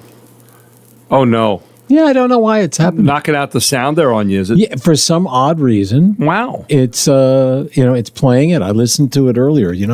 I wonder if it's because, well, it doesn't matter. By the way, I did see today something that a lot of people are not reading this story about. It was in Newsweek. Zelensky assassination plot foiled. Vladimir Zelensky, who's the head of the Ukraine, was the target of an assassination plot to be carried out by a Polish pensioner who had first been recruited by the Soviet Union decades ago, the head of the country's internal security agency said. Lieutenant General Vasyl Malyuk, head of Ukraine's SBU, the main internal security agency for the Ukrainian government, detailed the alleged plot in a closed briefing with Ukrainian media. The suspect had now been indicted in Poland. And Malyuk said the Polish man was activated by Russia with a plan to take out Zelensky at Poland's Rzeszów airport using either a first-person view dome or a sniper's rifle, TSN reported. The would-be assassin was a firm believer in Soviet ideology, RBC reported, and maintained his beliefs for years, but the plot was foiled by a joint effort between the SBU and the Polish Internal Security Service, known as ABW. The ABW told Newsweek the plot described by Malyuk related to the April 2024 arrest of a man identified as Powell K. So there was an assassination attempt there, apparently foiled before it ever got to the point of carrying it out. Yeah, he has a long history of... a lot of people that are Putin's friends have a long history of going away. That's right. Yeah, you're exactly right. What else do we have this morning, Mark? So here's an interesting survey. Most people, well, you tell me. Do most people talk about how much money they make? No, most people don't. With other people? I don't think. No. Right. So you don't really know what other people make generally. You might hear a story like, my brother-in-law, he makes blah, blah, blah. Oh, yeah. Well, but here's a study that was done on salaries. A new survey from Bankrate reveals nearly half of Americans say they need to earn at least $100,000 annually to feel financially secure, with over a quarter believing they need $150,000 or more. 77% say they do not feel completely financially secure, up 3 points from 2024. 1 in 4 adults also say they need $1 million annually to feel rich, and 45% believe the American dream is no longer attainable. 56% of Americans say they need more than they're currently earning to live comfortably. Tom Rigotti, Fox News. I saw a list this morning on a little lighter note there, Mark. The 5 things that wives say, or significant others or mates, the 5 things they say that send their husbands running for cover. See if any of these fit this morning. Just a neat little list, and I want to just pass it on to you. Mm-hmm. Here we go. So I was looking through your phone. Okay, that would be one of the things you would send your husbands running for cover. So I was looking through your phone, honey. You won't believe the day at work I had today. Rod! That's ready for a long discourse. What did you get me for our anniversary? That's one that will send husbands running for cover sometimes, right? You ever have one where you forgot an anniversary? I did 1 year. It's the only thing I've ever forgotten with Debbie, and I was in shock when I did it. I couldn't believe it. I must have given her presents for like 2 weeks straight. Here we go. Teach me football so I can watch it with you. Right. That will send your husband running for cover. What time did you get home last night, honey? Here's one. My mom's coming over. We'll send your husband running for cover sometimes. So my mother-in-law is a lovely lady. I can spend time with her, and she's a lovely person. Why did you say my sister's name in your sleep last night? And finally, this one will send him running for cover. I'm pregnant. That could do it. That could do it. That all came out of just a little list that I saw this morning. Yes. So in tech news, a couple of stories about chatbots. Okay. And I don't really think either one of these is good news.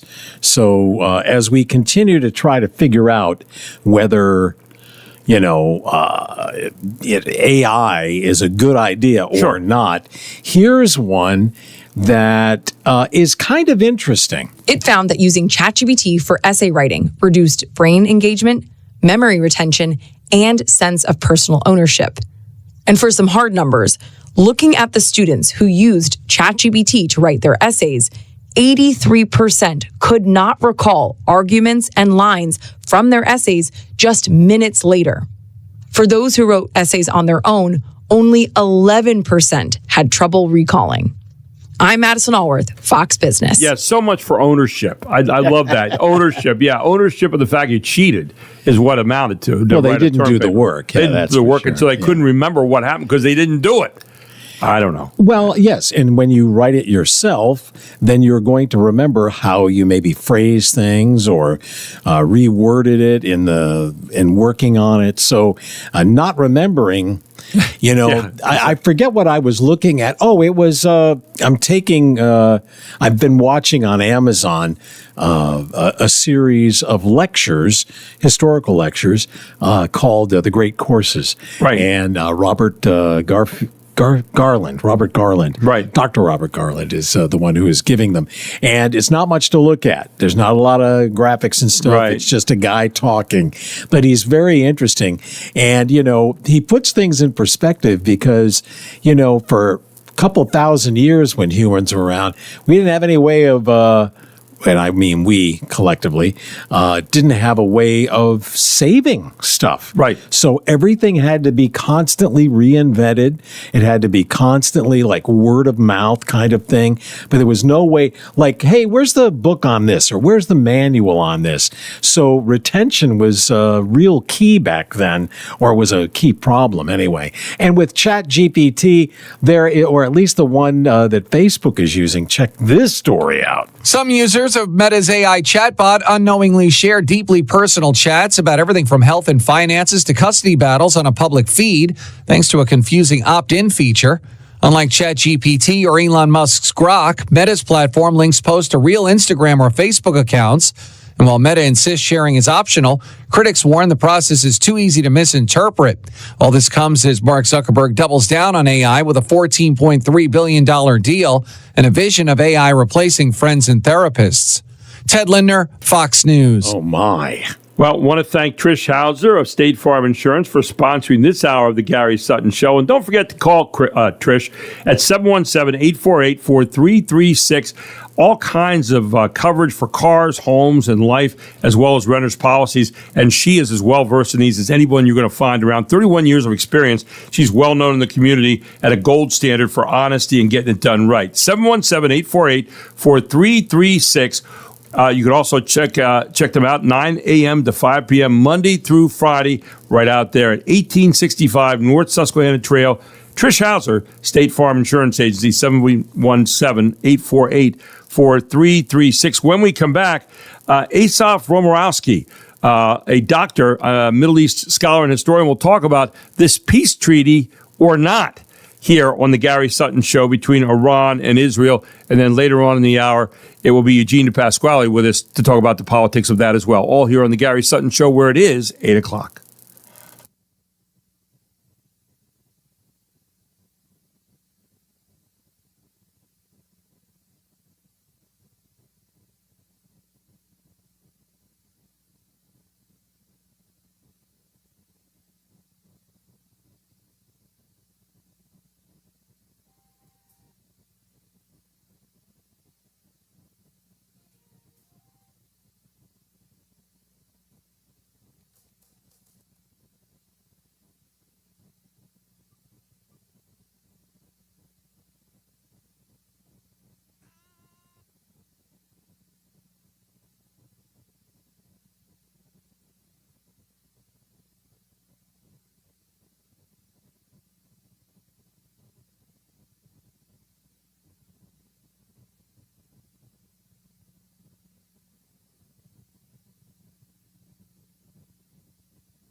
York's only local show is back on its new home on York's only local station.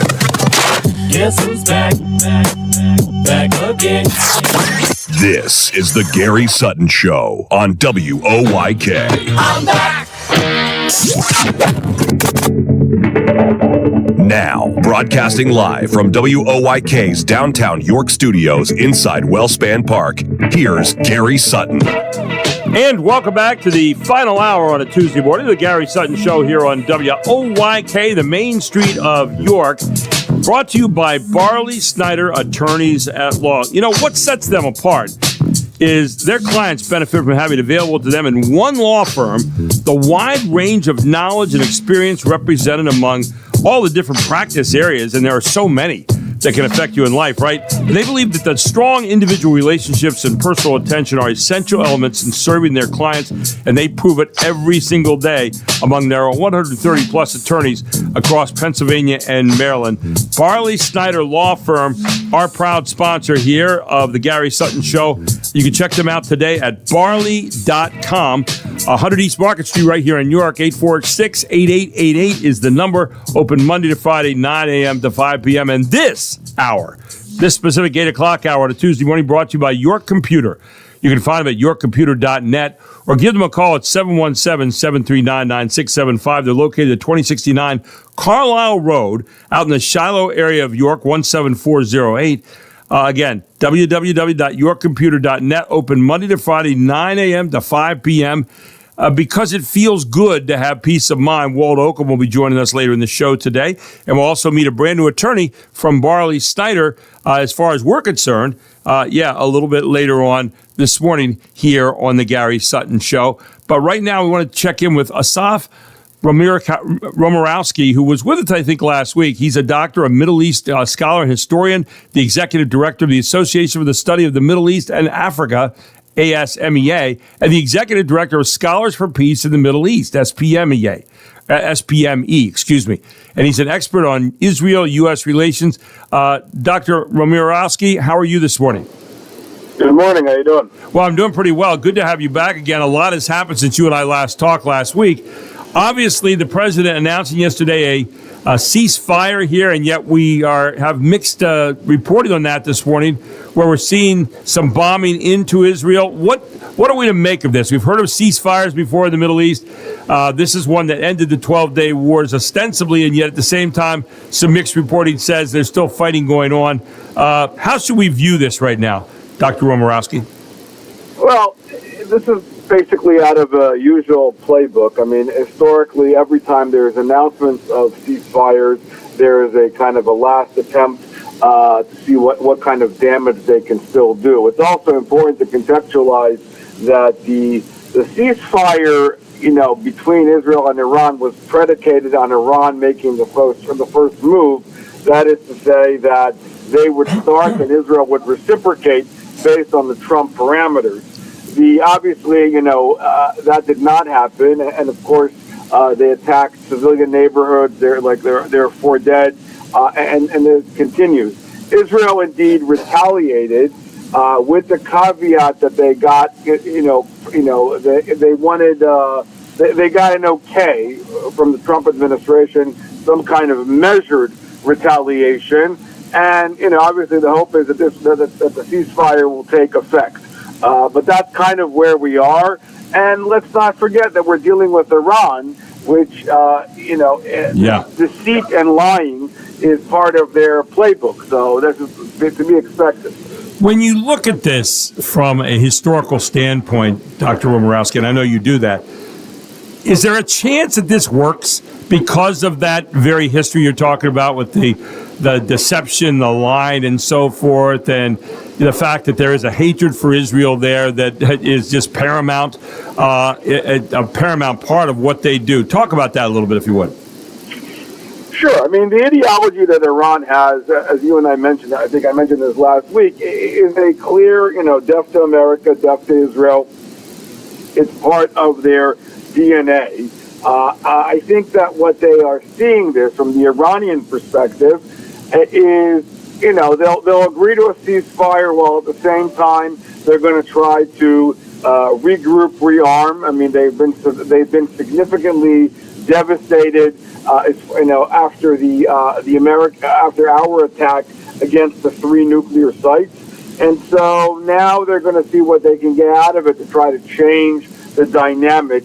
But that being said, I mean, the Israelis are, of course, clearly concerned, and there are the proxies of Iran, which, of course, have also been operating at the direction of the Iranians, not as much as they would have, if they were, namely Hezbollah, if they weren't as devastated as they were. But the Houthis and Hamas are all kind of following suit. And let's not forget, which is again a concern that we should all be looking for, is Russia and China and how they're trying to influence their ally Iran.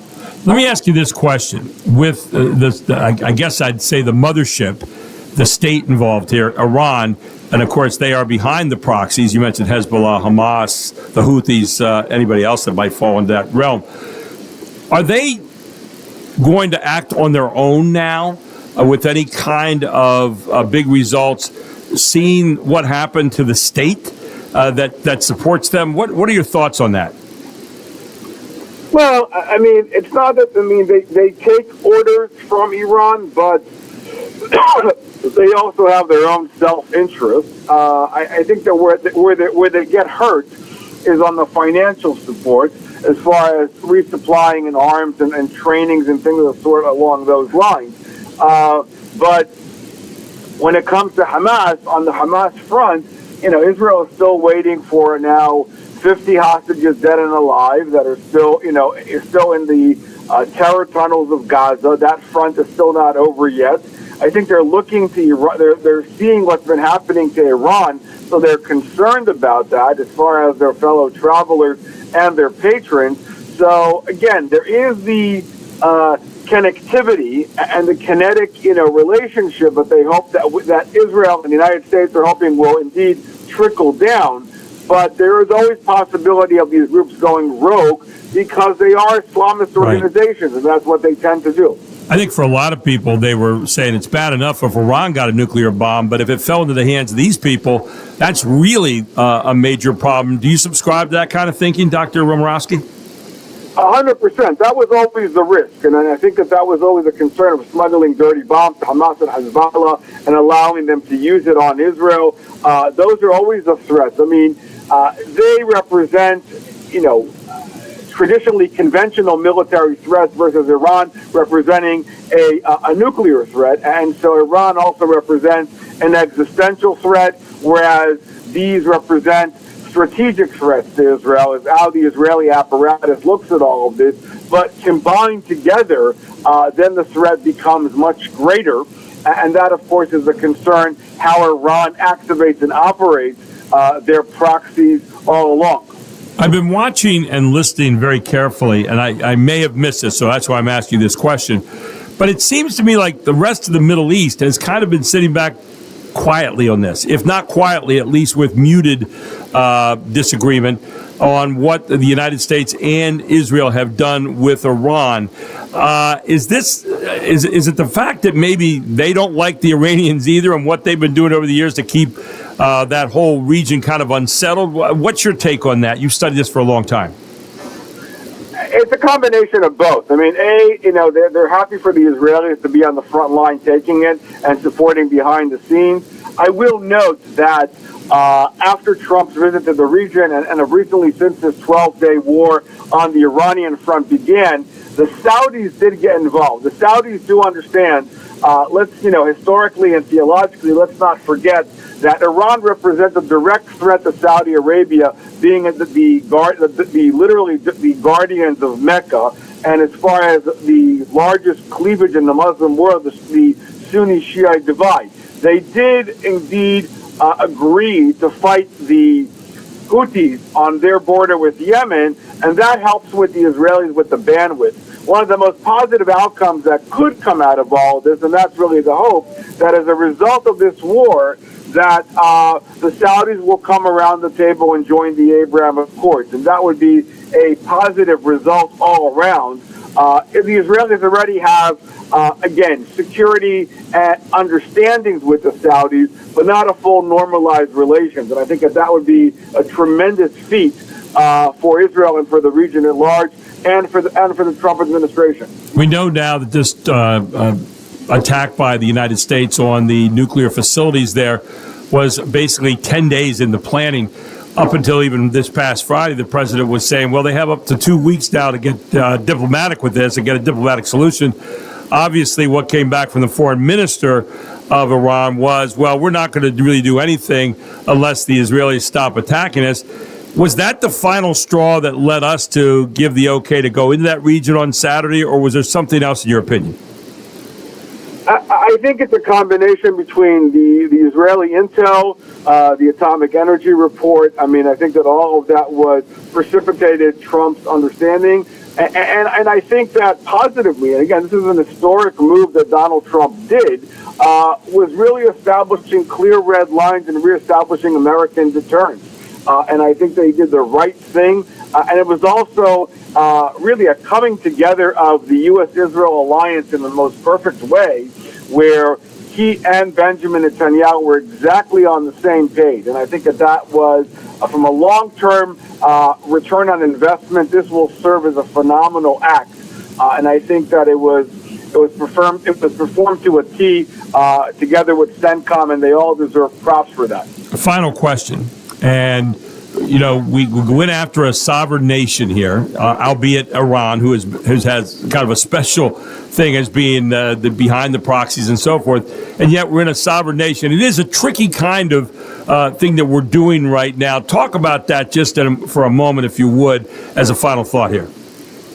I mean, look, Iran is the navel of all of terrorism at large that we've been fighting for over 4 decades. Let's not forget the Marine barracks in Beirut. There have been thousands of American victims, and, you know, women and men, you know, our servicemen, men and women who have been impacted by Iran. Justice was served by this attack on Iran. Iran cannot act this way and not to expect any kind of consequences. And I think that Donald Trump showed a significant backbone here by going after this and not, you know, putting out empty threats of these, you know, kind of red lines that have been put out there by previous administrations. And so I think that that's really what took place here. And the administration deserves credit for it, not to mention the fact that he was able to silence the far right in his base, you know, the Tucker Carlson and Marjorie Taylor Greene on the one hand, and on the other hand, you know, the Bernie Sanders and the AOCs on the other hand, as far as the kind of shoehorn, you know, mentality, you know, between the extreme right and the extreme left. And I think that's also extremely positive and worthy of note. Dr. Asaf Romorowski, a Middle East scholar and historian, with us here this morning explaining the situation. Thank you so much, Dr. Romorowski. I look forward to talking to you again very soon. Appreciate you taking the time to be with us this morning. Thank you as always. Have a good day. Thank you very much, sir. Dr. Asaf Romorowski. And so they're just getting inside some of the questions that maybe a lot of you have out here on the main street of York, talking about the Middle East and that potential powder keg here in the international scene. We'll take a break. When we come back, you're going to meet another attorney from Barley Snyder. He's Alex Snyder, and he is known for his work in trusts and estate, one of the many areas that they cover. And he'll join us here on the Gary Sutton Show on WOYK, where it is 818.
That'll wake you up. It's the circle of Now, if you were sound asleep a moment ago, that will.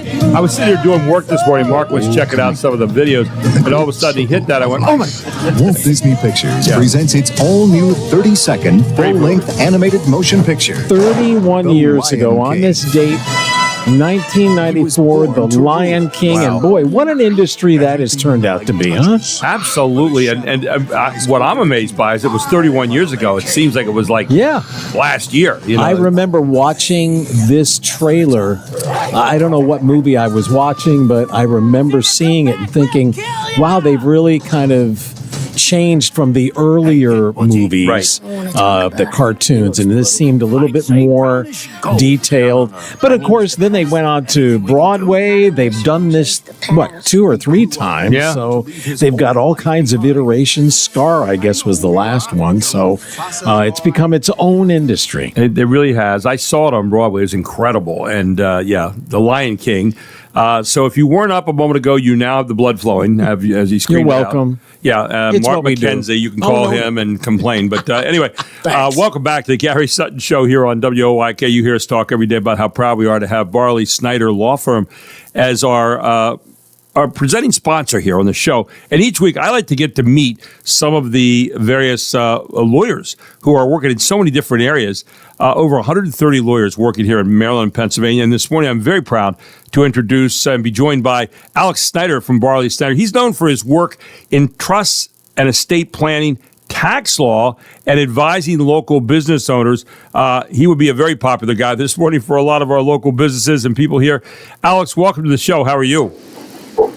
I'm doing great, Gary. Thanks. I'm happy to be here. Well, let's start with your work in estate planning, because that can mean a lot of different things to a lot of different people. How do you describe what you do, Alex?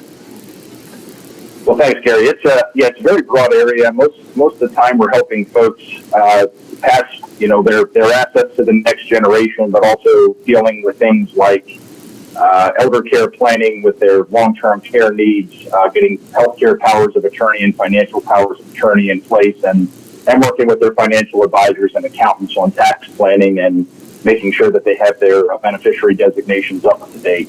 We also look at ways to mitigate federal estate tax liability and income tax liability, for businesses and individuals. You're looking at the probate process and estate administration after a loved one passes too, and that can be a difficult time, right? But your goal is basically protect what they've built and make sure it's passed on efficiently with as little tax burden as possible, right? That's correct. When someone passes away and assets have to pass through probate, we work with the York County Register of Wills, Brian Tate, and his team over there, the probate process, and try to make it as smooth as possible, minimizing, again, tax liability for Pennsylvania inheritance tax, and getting assets liquidated and moved in accordance with the will. Alex, we have a lot of special feeling about local business owners. We think they're the backbone of York County and the backbone of America. And what you're doing right now is incredibly valuable. How does that tie into your estate work in terms of some of the local business owners and the work you do with them? Yes, thank you. Well, growing up in York County, our bread and butter around here is local business owners, small business owners, many of them family owned. And a lot of times those folks need to work on their succession plans and how to transfer their businesses to keep them successful as they pass to the next generation. Also reducing their tax liability when folks sell their businesses and move on. So it's very valuable and rewarding work to work with those types of individuals. Yeah, you work with those kind of clients, the small business owners, but also sometimes you work with farmers, multi-generational family businesses. And I think that's something that, again, as you're passing this on, people want to make sure they pass it on correctly because we're all transmitters of that to the next generation, right? That's correct, yes. And, with farms in particular, a lot of them in York County here, right. A lot of folks the average age of farmers, I think, is at least in the 60s, and passing them on to younger generations where there's often not a lot of cash flow and other things. So that's something that we look at and try to help people with. Alex, one of the things you do also, and I'm really impressed by, in addition to estate planning, you help with business structuring, like succession planning, contracts, tax compliance. Those get very complicated, right, for the normal person. And so that's where you kind of step in and give your expertise. Yes, we certainly try to, and at Barley Snyder, we try not to do everything that and I can loop in my partners and help me with areas like more complicated business planning and contract disputes and otherwise. The personal experience you have here of working with people and being a York County guy yourself has to kind of give you an edge when you're working with clients because they're going to understand York Countyese, right? That's right. Yeah. Having spent most of my life here, grew up here, went to Central York. It's very helpful when you're relating to local folks. You head out to Hanover, and even a native Yorker, when you get to Hanover, sometimes it takes a while working in that community before folks recognize you as someone who's qualified to work there. Alex, I hear you're also very active in the community. Talk about that a little bit too. Working at Barley Snyder my whole career is one of the things that the older partners, when we started, encouraged us to do is get involved in the community. And currently, I'm on a couple of boards: the Susquehanna National Heritage Area, the Lancaster County Conservancy, which actually owns several thousand acres here in York, which is the reason I think that they wanted a York member there. The Wrestler Mill Foundation, the Wareheim Foundation, and the Gladsalder Foundation here in York, which are big supporters of the community. Well, obviously, it's a great way to stay current and collaborate with others serving the region. It's been great talking to you this morning, Alex, and I really appreciate the expertise and where you're coming from. What would you tell people about Barley Snyder and what makes them so special to work with? Well, again, we're all rooted here in the community. We're specialists in various areas, and we enjoy working with local business owners, and we're thankful for any opportunities to do that. Ladies and gentlemen, Alex Snyder from Barley Snyder, helping families and businesses and nonprofits plan smart and plan ahead. And Alex, thanks so much for all you do, and we're so proud to be partnered with you as our presenting sponsor here on WOYK, The Gary Sutton Show. Thanks, Gary. It's been great talking with you. Alex, great talking to you, and take care. We look forward to talking again sometime in the future. Alex Snyder from Barley Snyder. By the way, you can check out Barley Snyder right here in York at 100 East Market Street. Give them a call at 717-846-8888. You can go to barley.com. They're open 9 to 5 every single weekday here in York, Pennsylvania, as well as other places around Pennsylvania and Maryland.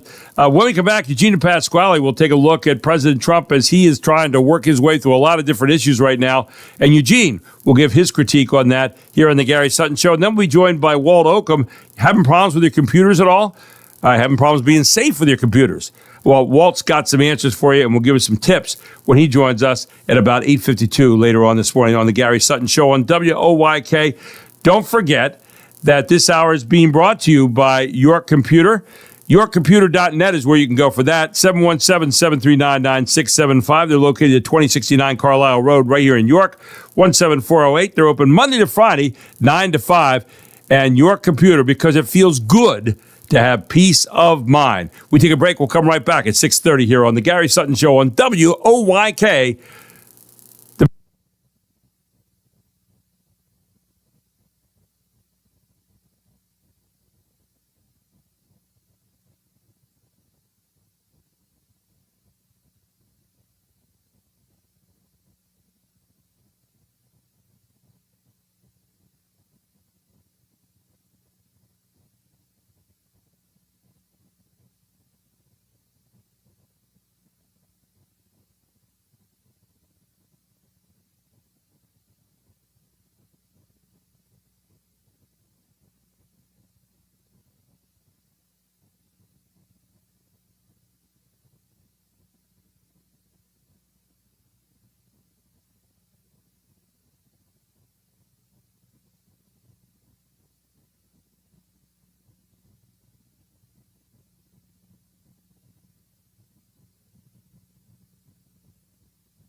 golden. I'm smiling, she living, she golden, she lives for me. Says she lives for me, ovation.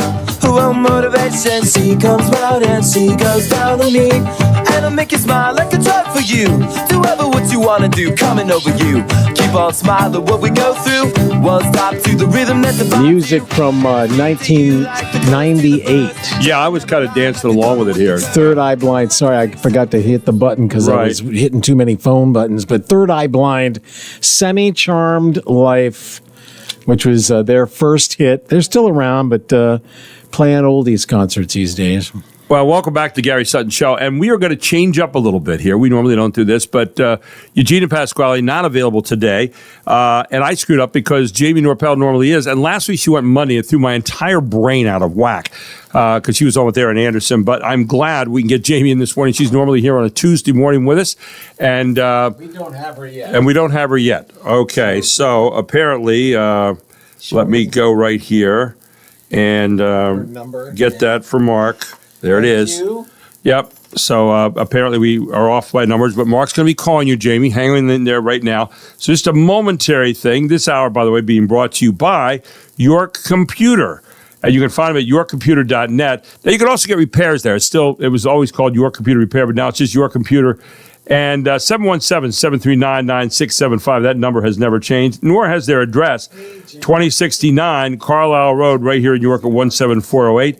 They're open Monday to Friday, 9 a.m. to 5 p.m., and you can check them at yorkcomputer.net. We'll be checking in with Walt Oakham later on in the hour because it feels good to have peace of mind that you're safe.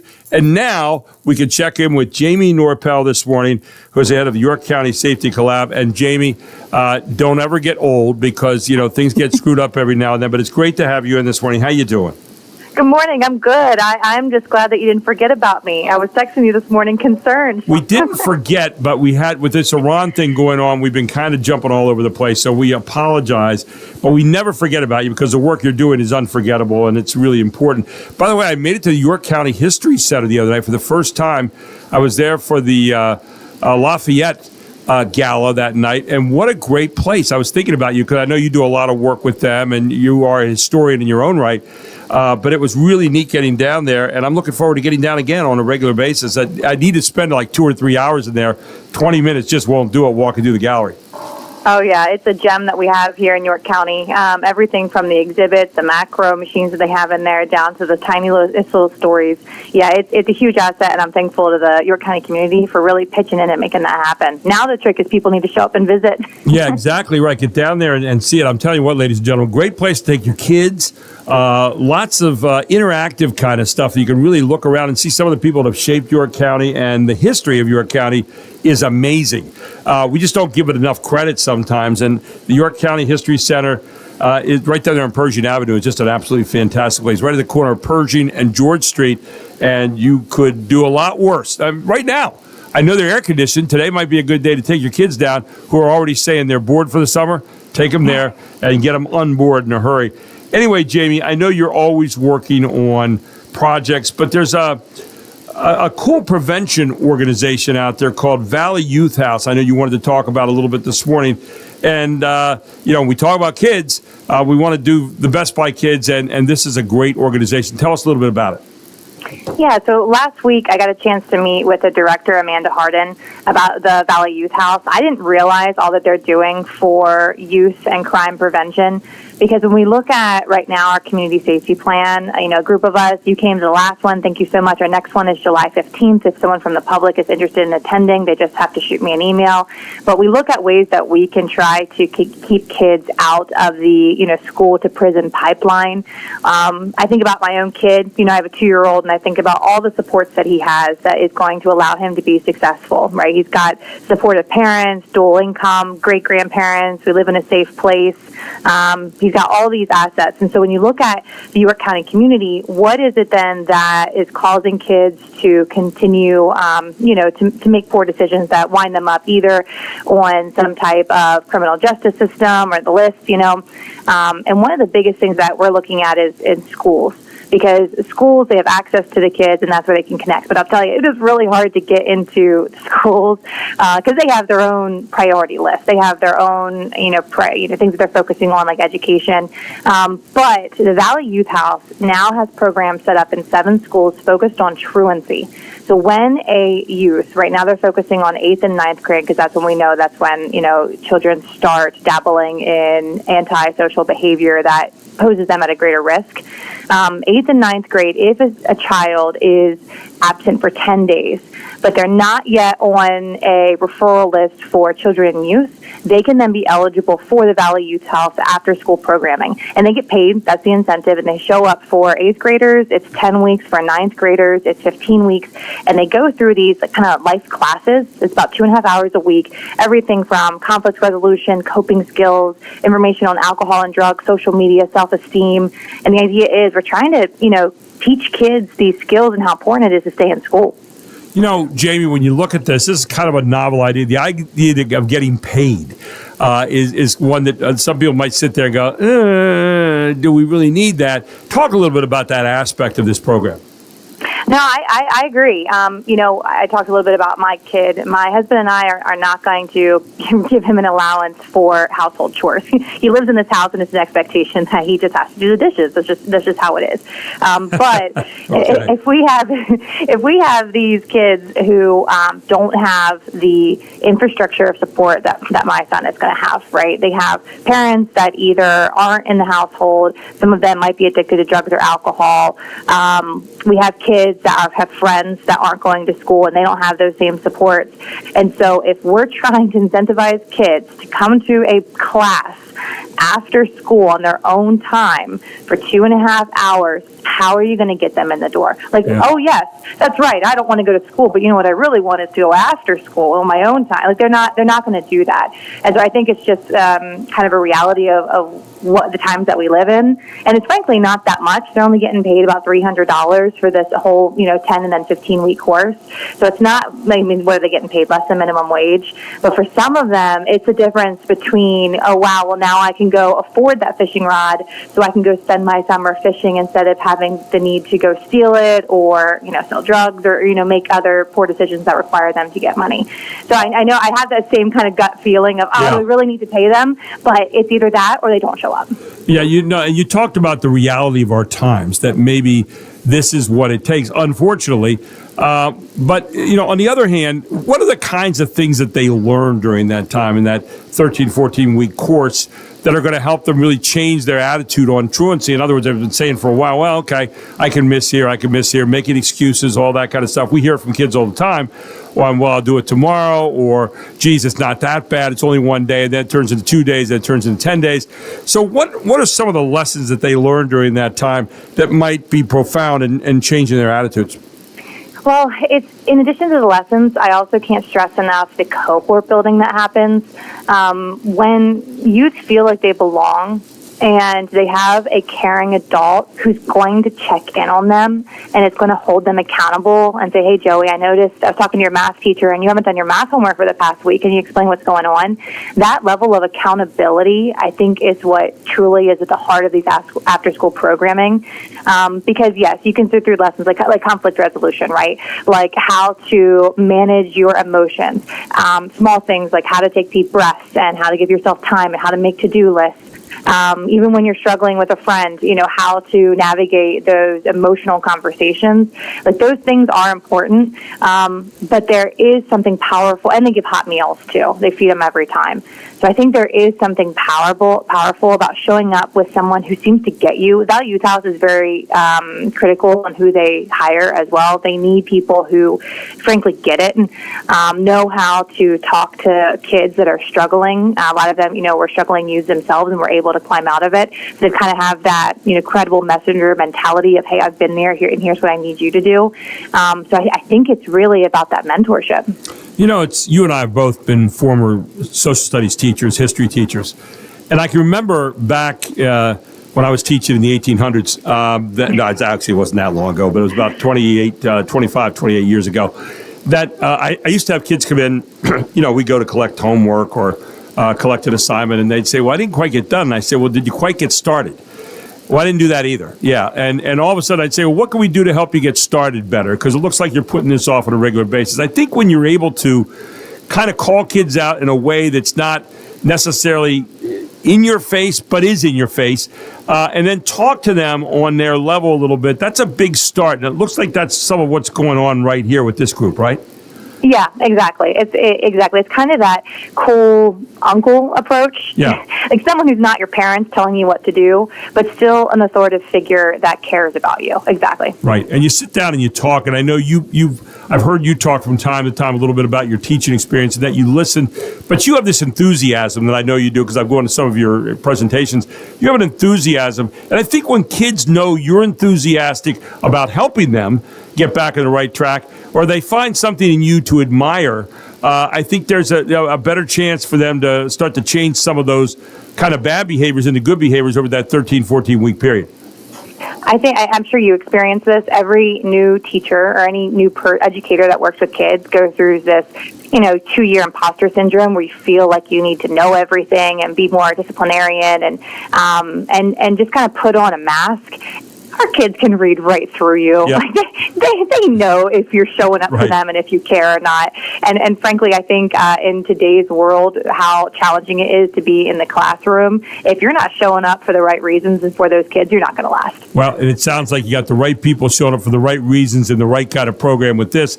And I'm going to be anxious to see just maybe more evidence on how this is working as we go forward, because we're always interested in preventative and proactive kind of stuff that's going on. And this is yet another example of the kind of thing that's going on in York County to try to get kids before they get into those situations really getting in some real trouble and real bad situations that aren't so easy to get out of. Final thoughts this morning, Jamie.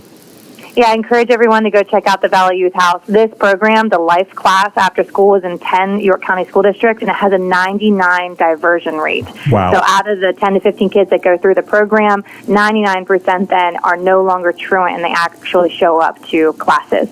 So this is working. I commend them, and I'm thankful that you allowed me to talk with them today. If people want to learn more, they can go to the Valley Youth House, their website. And then, of course, I'm Jamie Norpel with the York County Safety Collab. People can find us on Facebook and Instagram.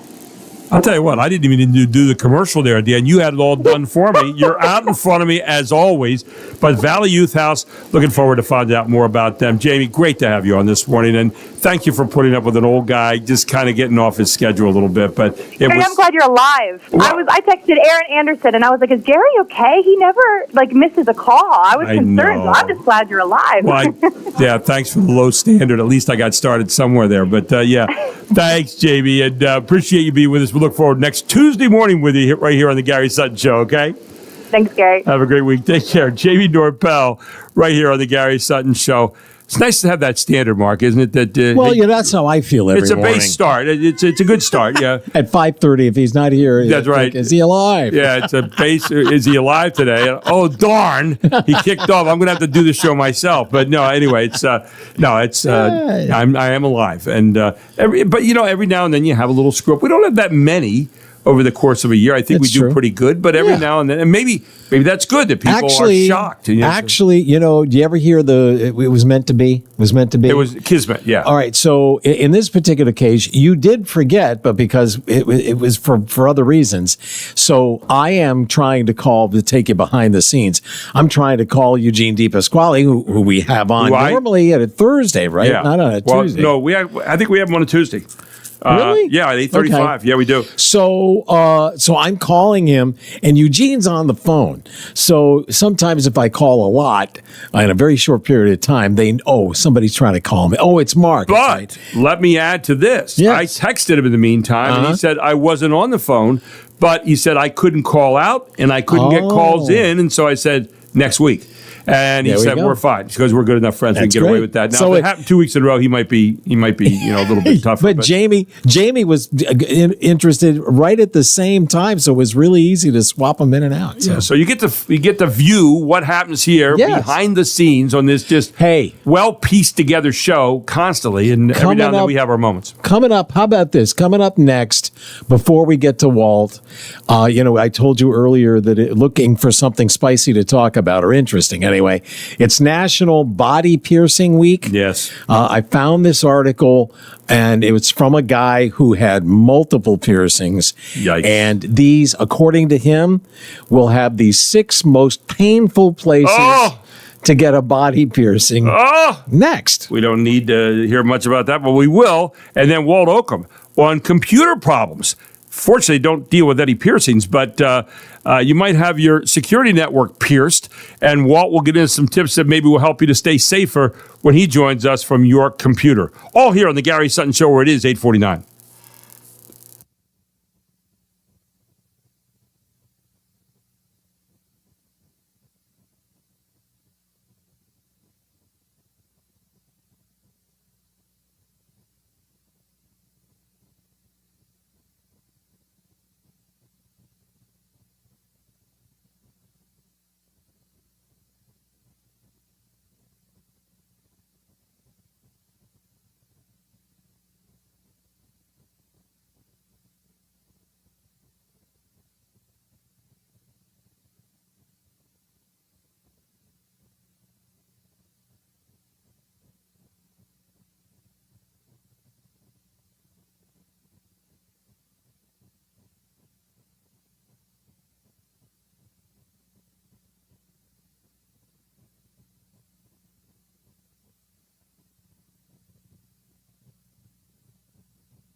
Sounds like the disco version of Bonanza.